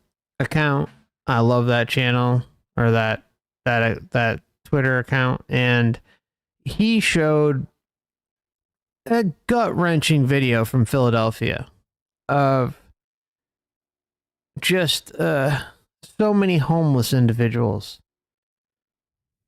you know, on chairs. They're all drugged out. There's tents. I mean, it's terrible, absolutely terrible. And that's just one little example. How can anyone justify that as being a good existence? Those individuals need help. They need compassion and empathy to get them through and figure out what they need to do for themselves if they want the help. But then, of course, you have a segment that are so far gone and so lost that they don't want the help. But does that mean they should live on the streets? This is where we're at, my friends. There are many that go to bed hungry, without electricity and plumbing and clean clothes, food on the table. This happens constantly. And a lot of people like to, you know, close their eyes and not think that it happens in America and in the Western world, but it does. Happens on a big, big scale. And, well, when you have a parasitic money control system, and this is just our version of the simulation that we're in right now, when you have these types of things being so prevalent and kind of like the deciding factor on whether you're actually going to have a shelter or not, well, isn't that screwed up? I mean, come on. All it takes is common sense. Common sense. That's all.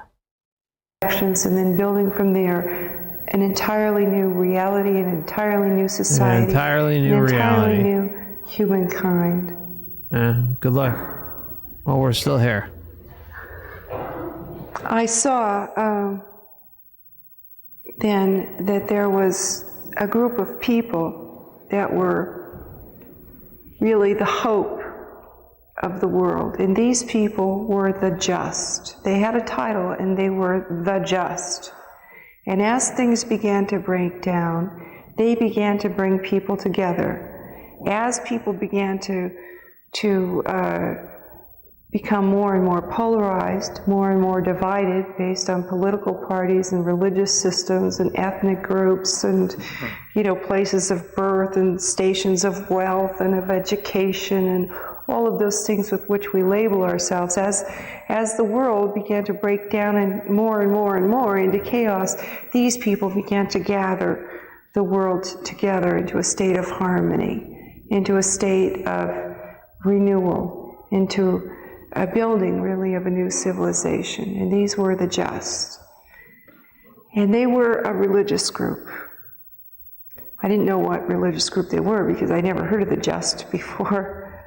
But I knew that they would be recognized at this point in time, because at some point in time, every religion would be the source and the cause of warfare on the face of this planet.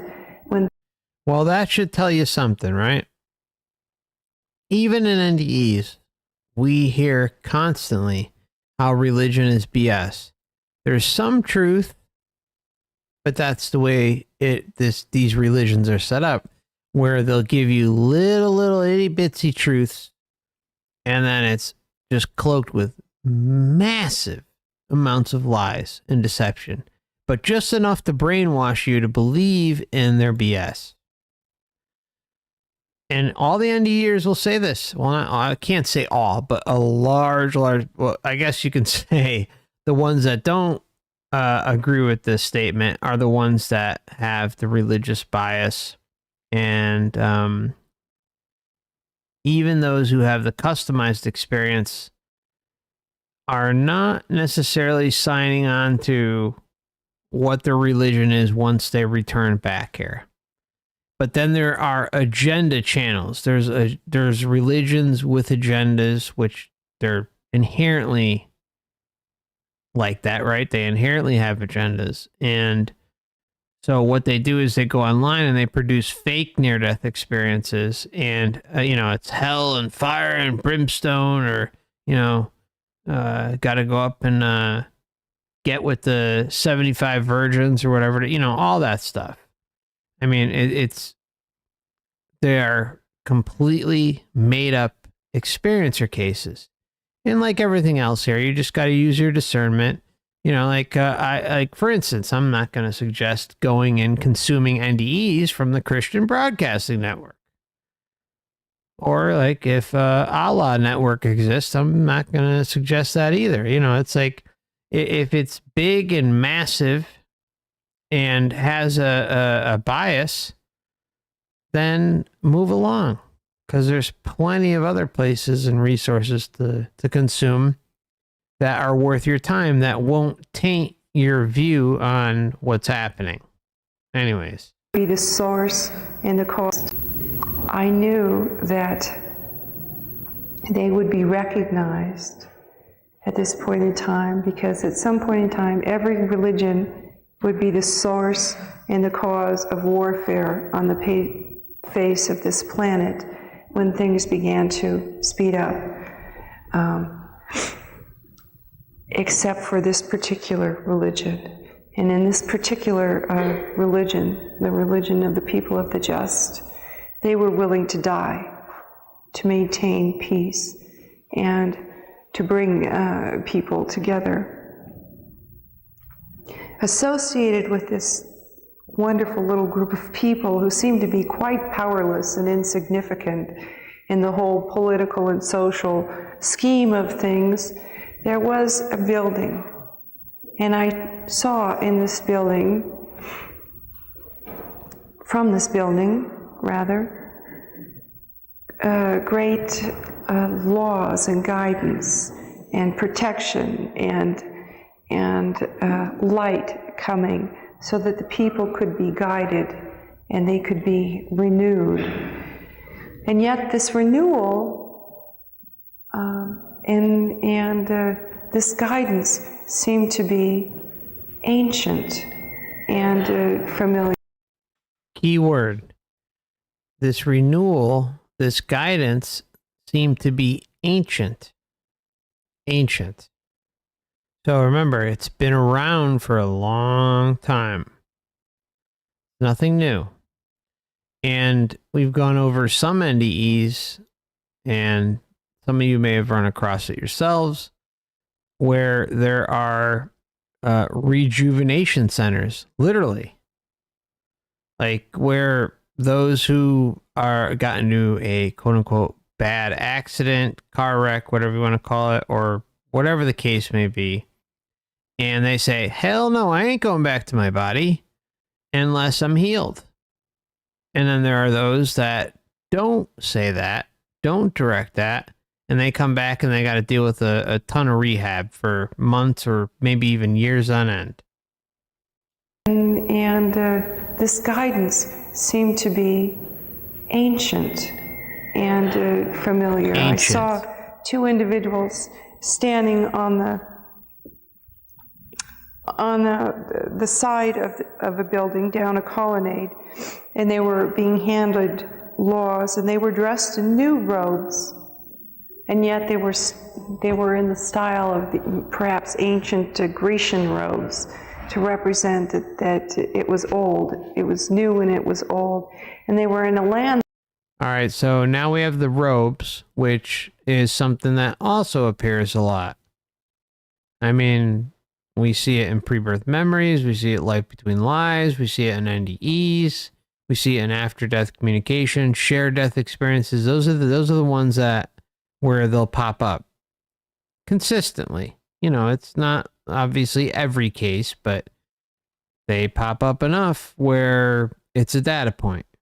Down a colonnade, and they were being handed laws, and they were dressed in Always new with robes. the robes, exactly. Right. And yet they were in the style of the, perhaps ancient Grecian robes, to represent that it was old, it was new, and it was old, and they were in a land that was both new and old. Both new and on old. a holy mountain that faced the Mediterranean, as they accepted these laws. And I knew that if I could ever be back in this physical life, that I would have to find those people and help those people and help create a new reality and a new way of being, heart by heart and person by person, and then finally nation by nation, and establish peace and unity on this planet so that we could continue to exist as humankind. I turned then to the being who was accompanying me, and suddenly he began to take a form that I recognized. It was as if I had been surrounded by a holy storm of light, of creative and sacred light, and he began to crystallize into an individual that I recognized. And I knew him, and I knew the blessed beauty. I didn't know what that meant, but he was the blessed beauty and the ancient beauty. And he, as he had some time before, in a vision, crystallized into a magnificent and glorious being. So here we have shape-shifting, goes from one being to another, one representation to another. So how would someone know what is real, what's accurate, and what's not? Remember, the Matrix customizes the experience to the individual. All the leading researchers agree that that's just what's going on. And so here we see it, in my opinion, up front and center, on display for all of us to see. And he, in an effort to win over Reinee. into a magnificent and glorious being. And he again extended his arm to me in a gracious and loving and really a beautiful manner, and said, and I understood this in words as I had before, "Here am I, here am I." And with those words, it was as if that was all I could ever want, all I could ever be, was to be in that presence and to simply die in that presence. If I could have given up my life, every instant of my life, to be in that presence, it would not be enough to be worthy of such a moment.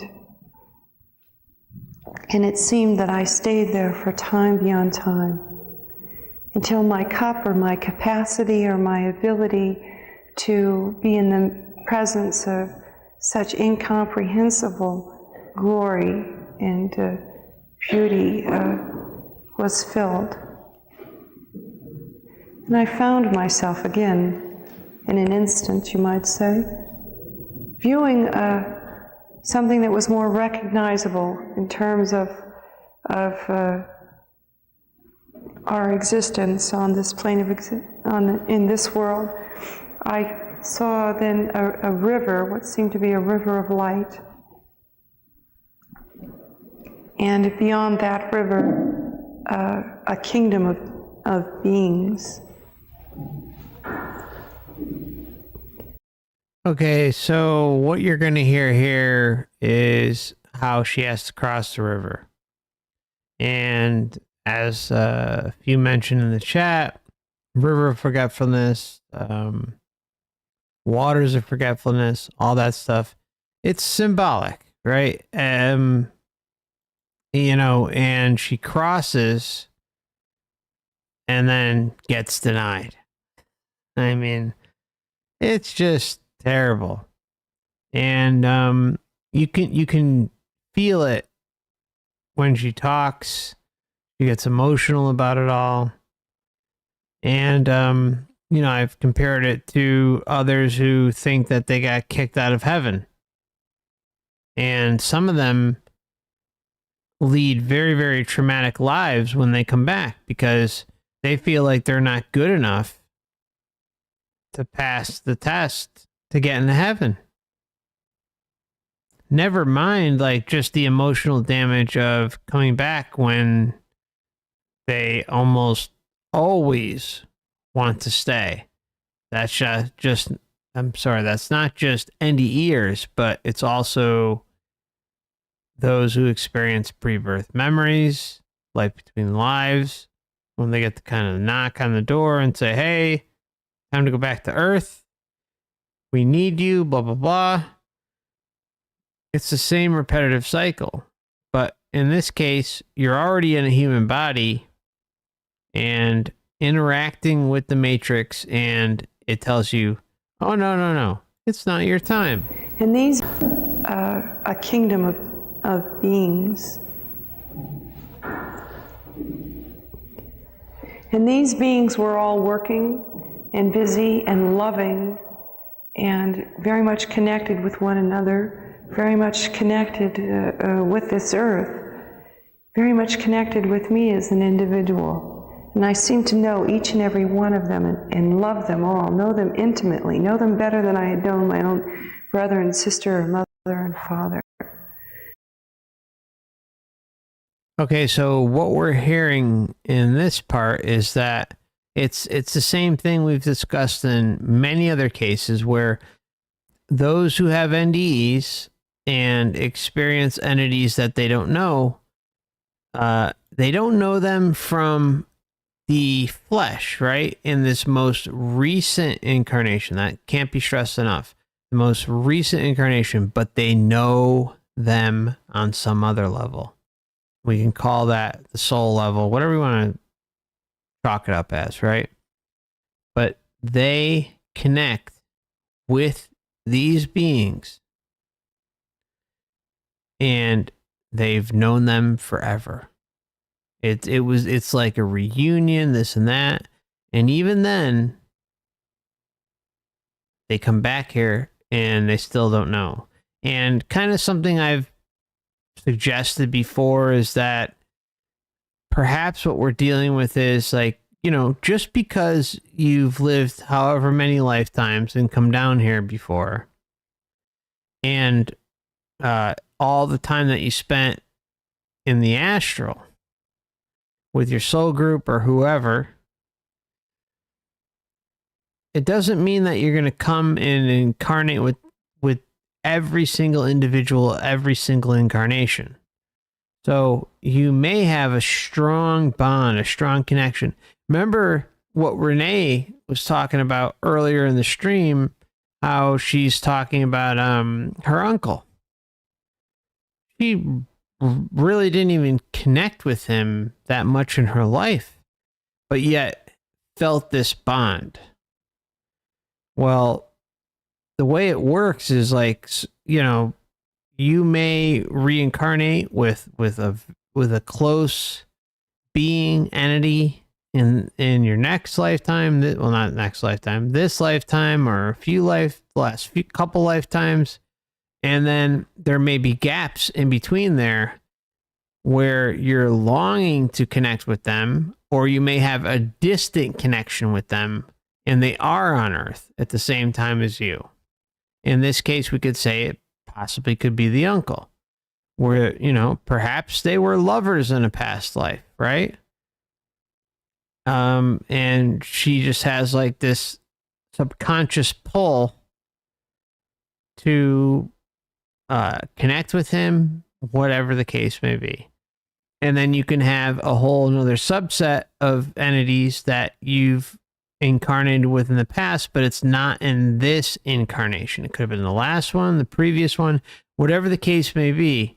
But that's what the data shows consistently, is like, just because you're reincarnating now doesn't mean that you're reincarnating with your entire soul group. There could be gaps, there could be skips, and the Matrix is, again, only concerned about winning you over. That's its number one concern, is getting you to buy into its illusions. And who knows, right? How the whole thing works, how often we reincarnate or connect with those that we care about and maybe are, quote unquote, deprived of them in other lifetimes. Who knows? And there was one man who stood welcoming me into this kingdom. And as I moved towards him again, not as a result of my own volition or a decision on my part, but rather as a result of my attraction and my love for him in this realm. So it's her attraction that led her to this path, right? The illusion. The Matrix illusion, the connection, the inner knowing that she is familiar with this being or multiple beings. That's very telling, very telling. As a result of my attraction and my love for him in this realm, as I moved towards him and began to cross this river, the light itself spoke. And this was the word. It's the only way I can describe it. It was as if it was the creative word. And it said, "It is not time." And with that, it was as if all existence froze. It was as if I not only froze, but everyone on the earth froze. I know it makes no sense. And then there was the second pronouncement, "It is not time." And with the second pronouncement, I was catapulted down what seemed to be a rainbow tunnel of light, of decreasing tone and frequency, of both spiritual intensity and light and sound and sentiment. I was catapulted down this tunnel, and my soul itself was screaming back to be taken back home. And yet, I was aware that it had been spoken, that the reality was, it is not time. I felt at that instant a grief that was beyond individual or personal grief. It seemed to be an archetypal grief. It was as if I were Eve being cast out of the Garden of Eden. It was as if I had been shown the true reality, the ultimate paradise, and now suddenly I was being ripped away from this and being cast back into this suddenly foreign and harsh world. And again, in an instant, my consciousness, it was as if it crashed through the sky, and it was a very brutal and terrifying instant to me.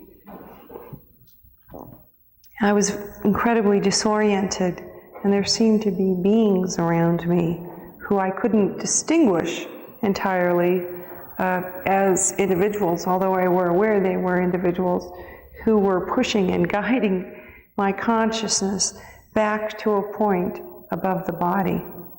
At this point in time, finally, an ambulance had arrived.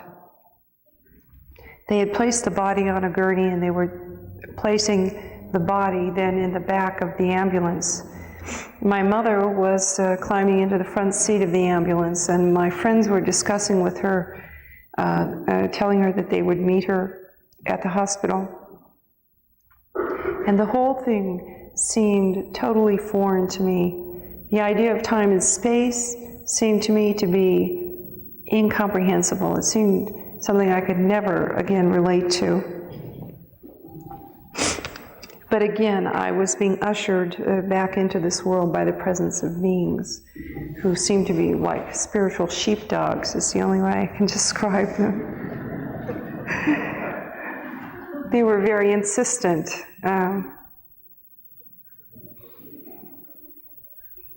Very insistent. They loaded the body into the ambulance, and the ambulance then began what we timed, actually, what 2020 timed to be a 25-minute drive from La Crescenta to Glendale Adventist Hospital. At that point in time, they had no heartbeat when they put the body in the ambulance.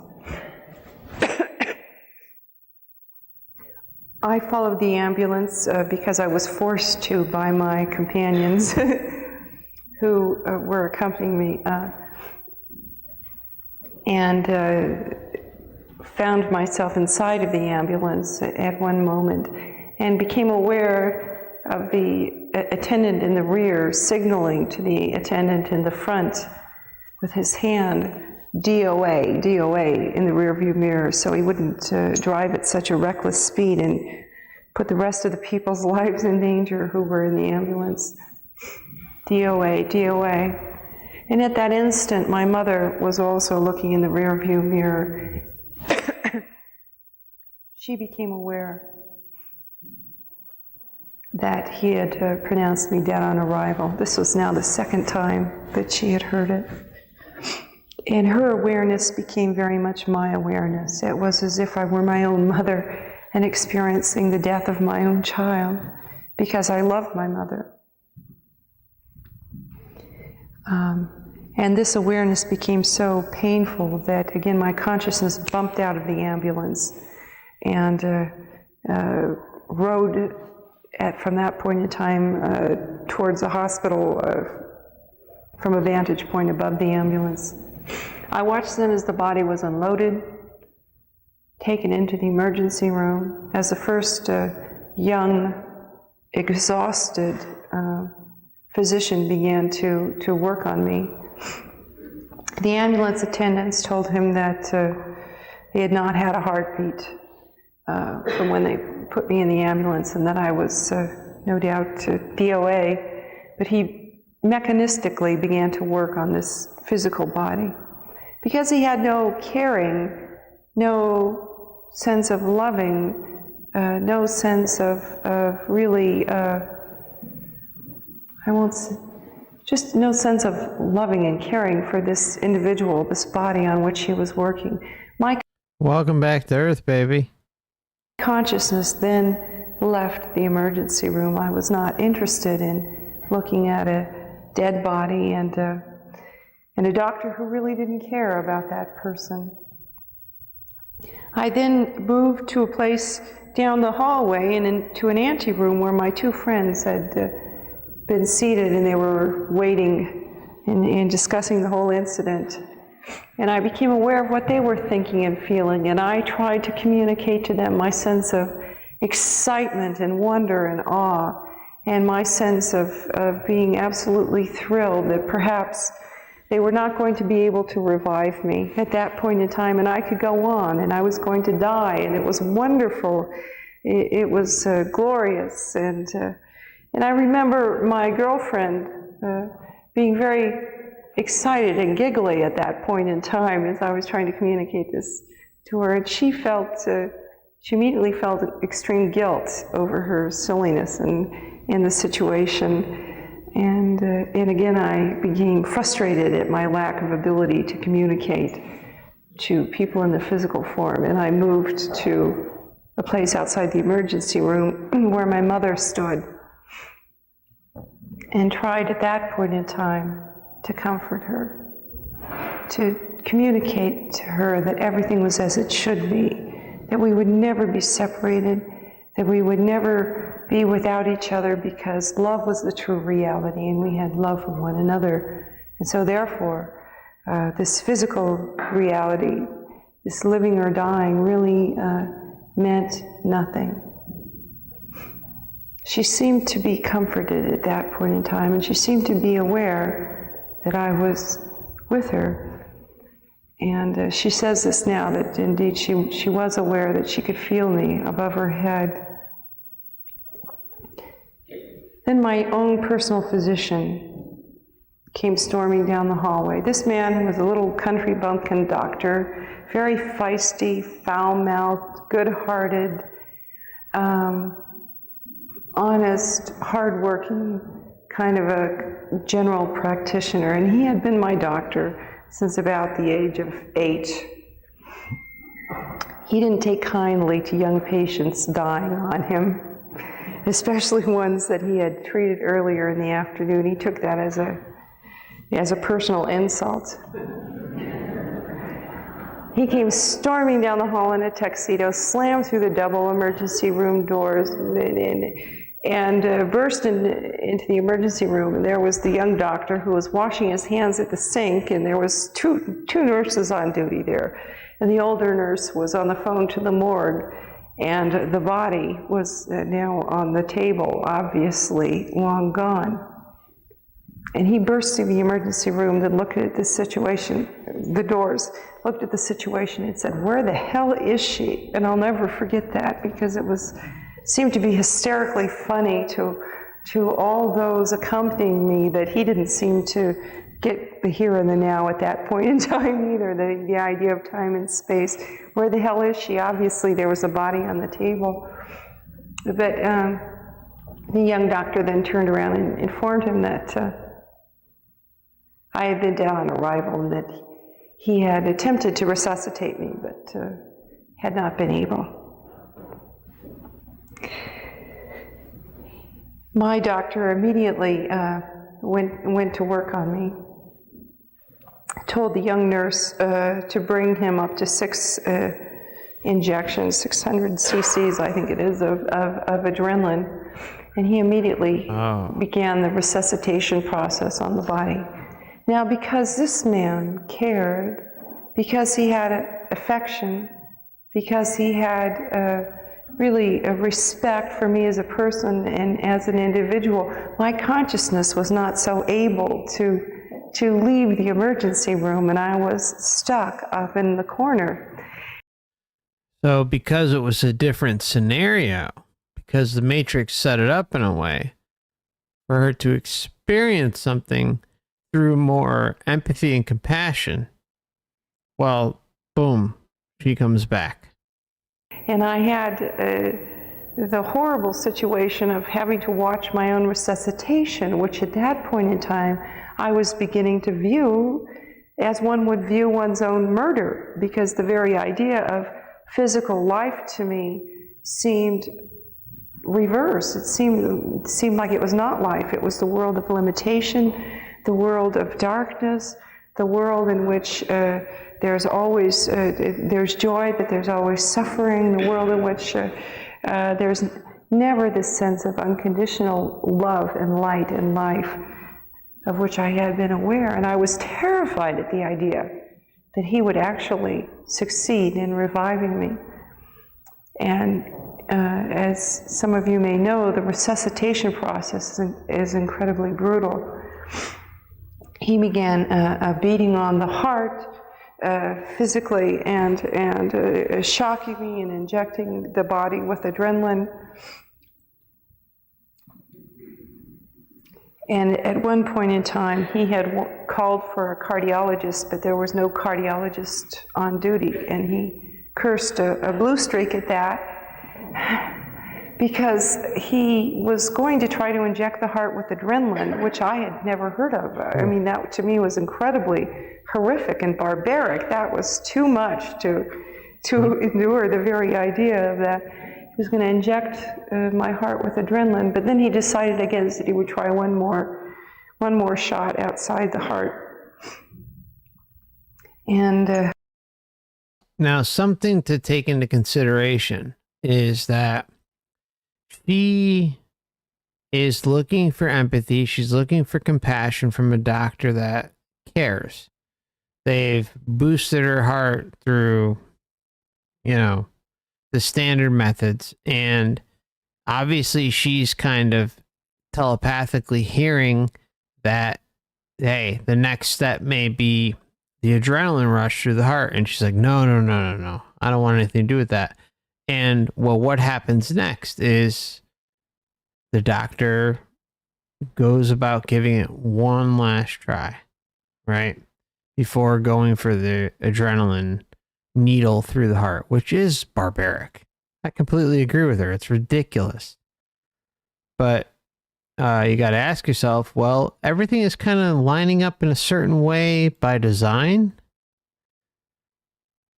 because the system wants to make sure that she gets back in that damn body. That is number one. with the last shot and the last round of beating on the heart, he was successful in reviving me.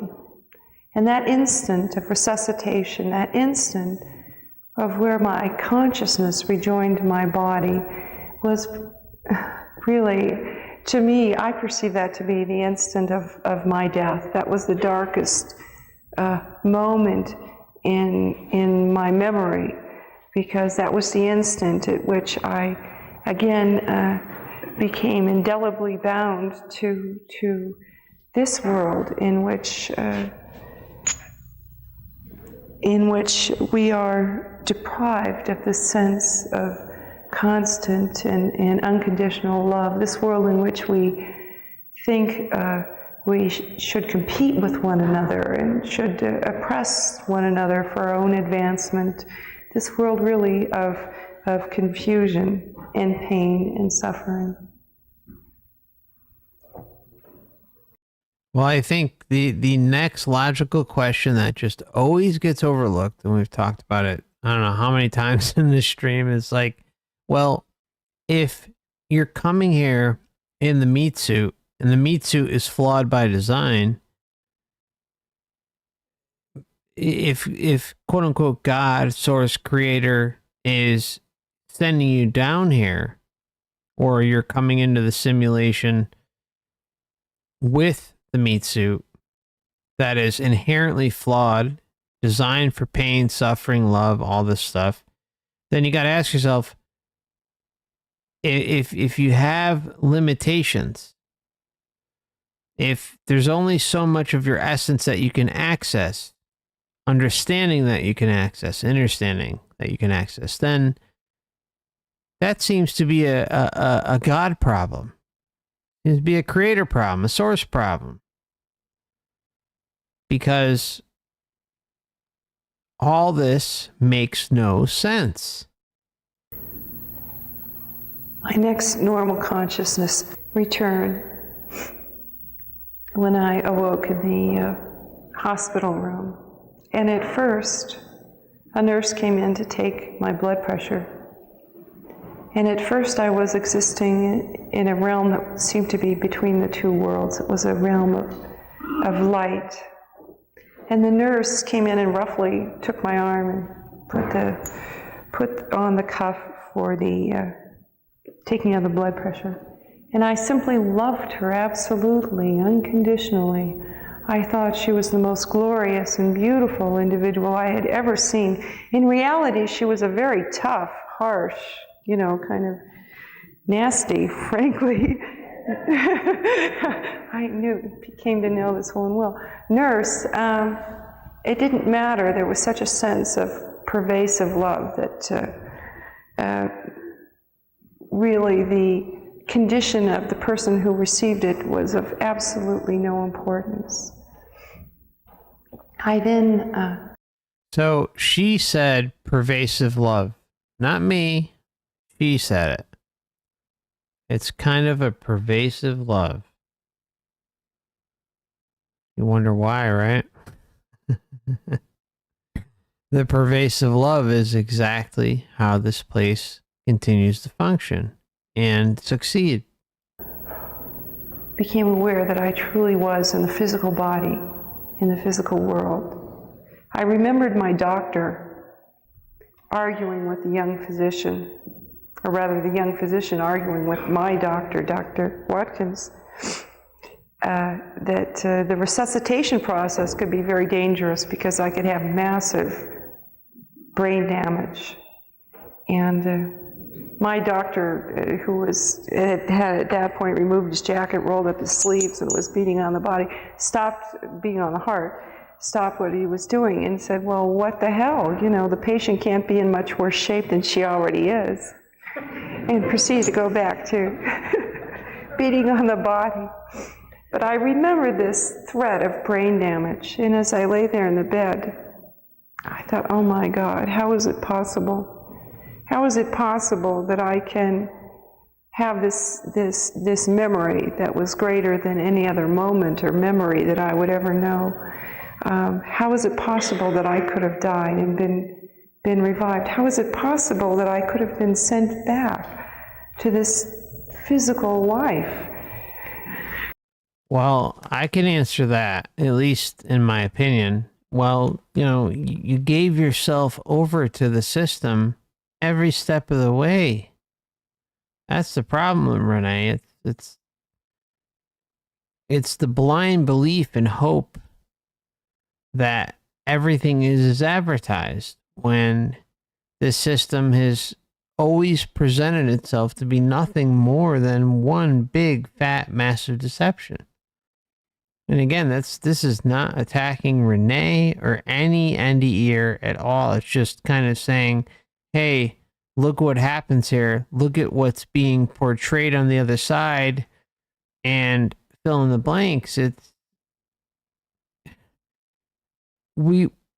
Many of us want to think that,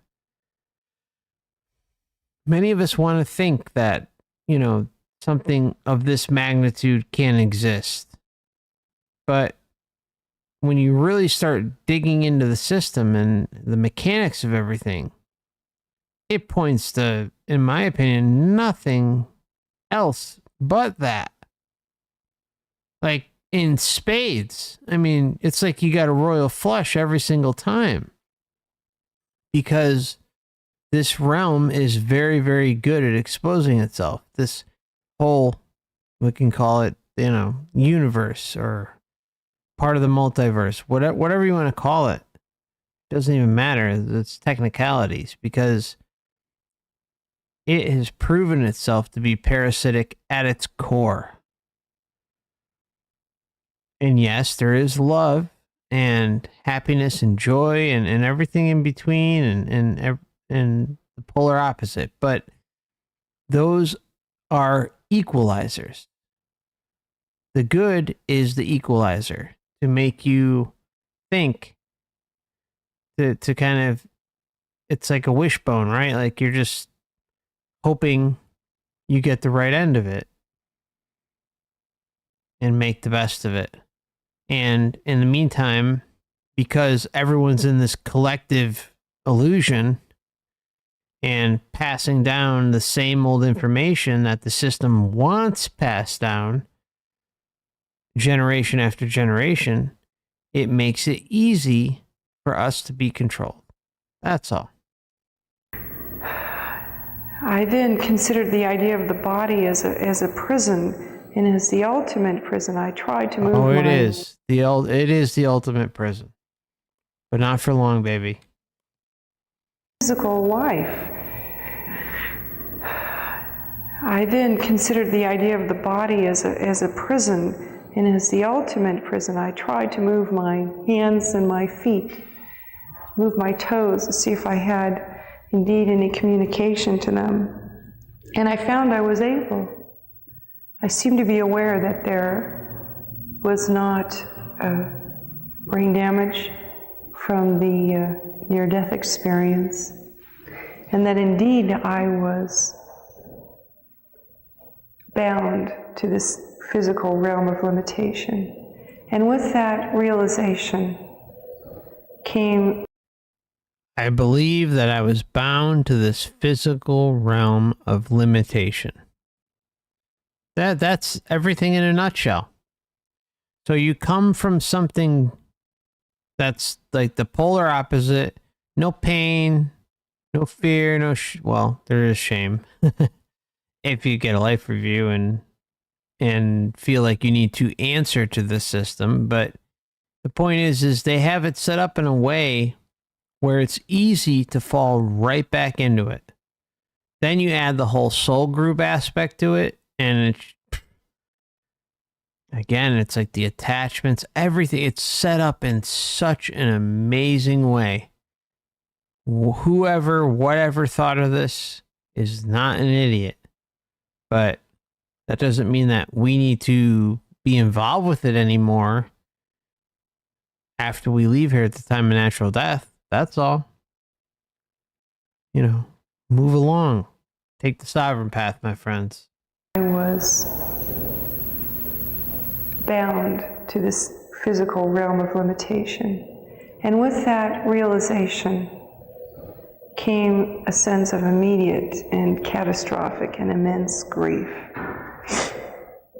I then began to cry, as one cries at the loss of the closest member in one's family, and sob. My mother was outside the room.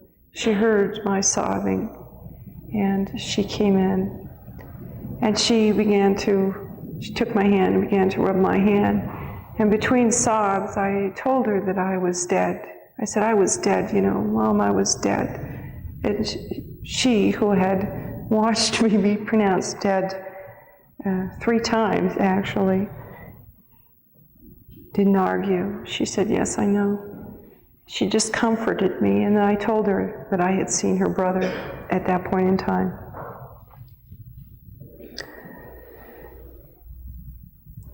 The next morning, when my personal physician came in, he was furious. He was absolutely livid. He had thought that I had a drink or something, that I had taken, being a foolish young teenager, I had a beer or something after taking antihistamine, and that's what had brought on this tremendous shock reaction. So he came bursting into my room that morning, and he said, what the hell did you do to yourself? And I said, I had been a very rather normal, timid 16-year-old girl, but then I responded right back to him. I said, what the hell did you do to me? Who do you think you are? I said, I was dead. I was dead, and you brought me back. Who do you think you are to do that to me? His reaction was to be completely confused and abashed, because he saw himself, of course, as being the great hero. I saw him as being the great murderer, suddenly. And he stood back, and he thought for a moment. Incidentally, I became aware during the near-death experience that he also had lost a teenage daughter, which was not a piece of information I was aware of. So this is a particularly poignant moment for him, and his daughter had died in a rather similar way, actually. Now, isn't that interesting? That has life script written all over it. So the doctor has the connection because of the loss of his daughter. Understandably so. But he stood back and looked at me, and he said, "You weren't dead because you're not dead now." And of course, if that's how one defines death, then he's correct. If death is a state of absolute no return, then he's correct. However, there does seem to be this state that people are experiencing of the near-death experience. And it, I think, presents a tremendous challenge to us as a society and as individuals to deal with. I see it's getting rather late.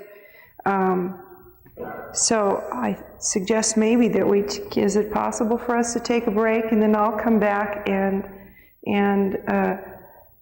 take questions and go on from there in explaining how I, as an individual, and how some people come to deal with the near-death experience in terms of their worldview. Thank you very much for your patient and quiet attention.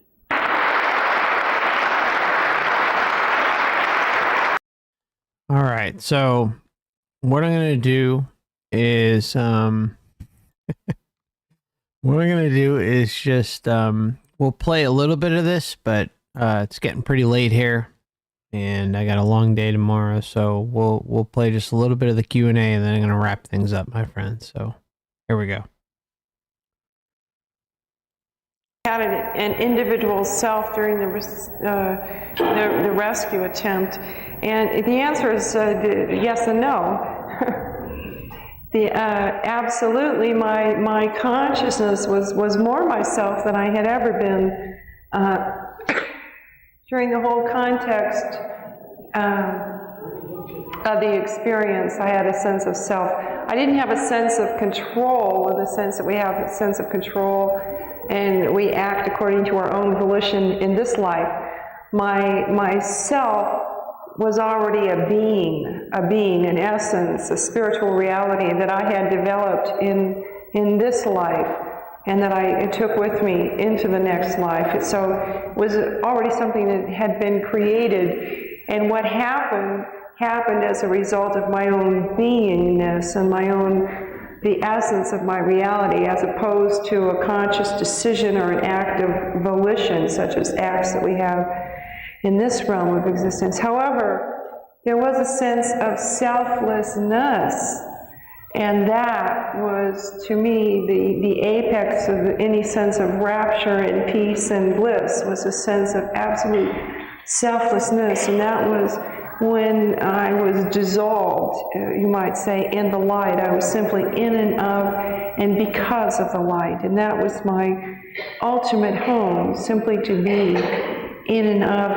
and because of that light, and not to be an individual, self or consciousness. So one of the things that we kind of went over throughout this whole experience, and here we have just more open admissions. She's just not allowing herself to take the sovereign path.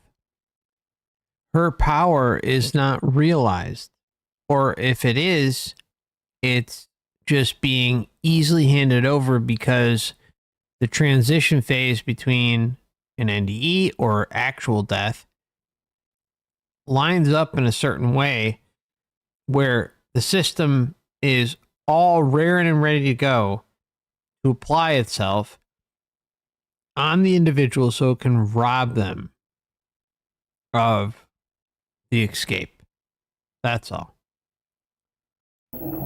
So, yes. How can he's saying, He's saying that in many of the near-death, he has two friends that have had these experiences, and in both instances there has been a pronouncement that it is not time. And you're asking now what? How? It seems strange to me that this concept of time even Oh, that the concept of time. Well, there seems to be, it seemed to me that there are two things going on in this life, that we all have a certain destiny and purpose to fulfill on this plane of existence for the good of all of mankind, not just for ourselves. And in order to do that, we have to exist in a place in time. And time is part of the creation, so time is relevant because physical life is enacted in the realm of space and time.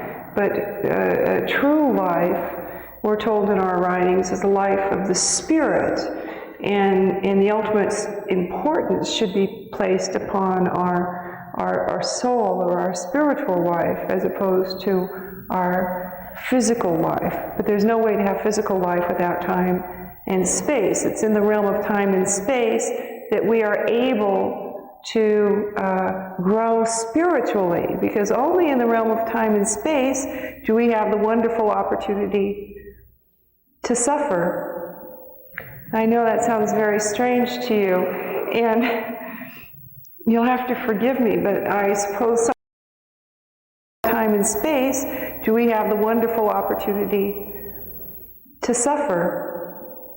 I know that sounds very strange to you, and you'll have to forgive me, but I suppose sometimes people who've had especially multiple near-death experiences are somewhat odd. Okay, so, yeah, time is, it's all about suffering. Yeah, sounds logical, right? I mean, it's like, come on. Okay. All right, my friends, I am going to have to wrap things up. 3 a.m. here. And just as a reminder for those who are part of the Last Timers Club, we'll be meeting today at 7 p.m. Eastern Time. 7 p.m. Eastern Standard Time. That's Sunday, May 28th. And the link is already available on both Odysee and YouTube. I hope you all have a good rest of your weekend, and we'll see each other next week. And thank you for stopping by. Don't work too hard this coming week, and I appreciate you. Please consider hitting the like button on the way out if you found this information helpful. It does help get the channel into more feeds, possibly, even though it doesn't seem to be lately. Even when it was, it's kind of like a small percentage, but it's just nice to kind of get the word out to individuals who may benefit from it. So also consider sharing it on your social media sites or Discord or wherever it may be, if you'd like. All right, we'll see each other again soon, and thanks again. See you shortly.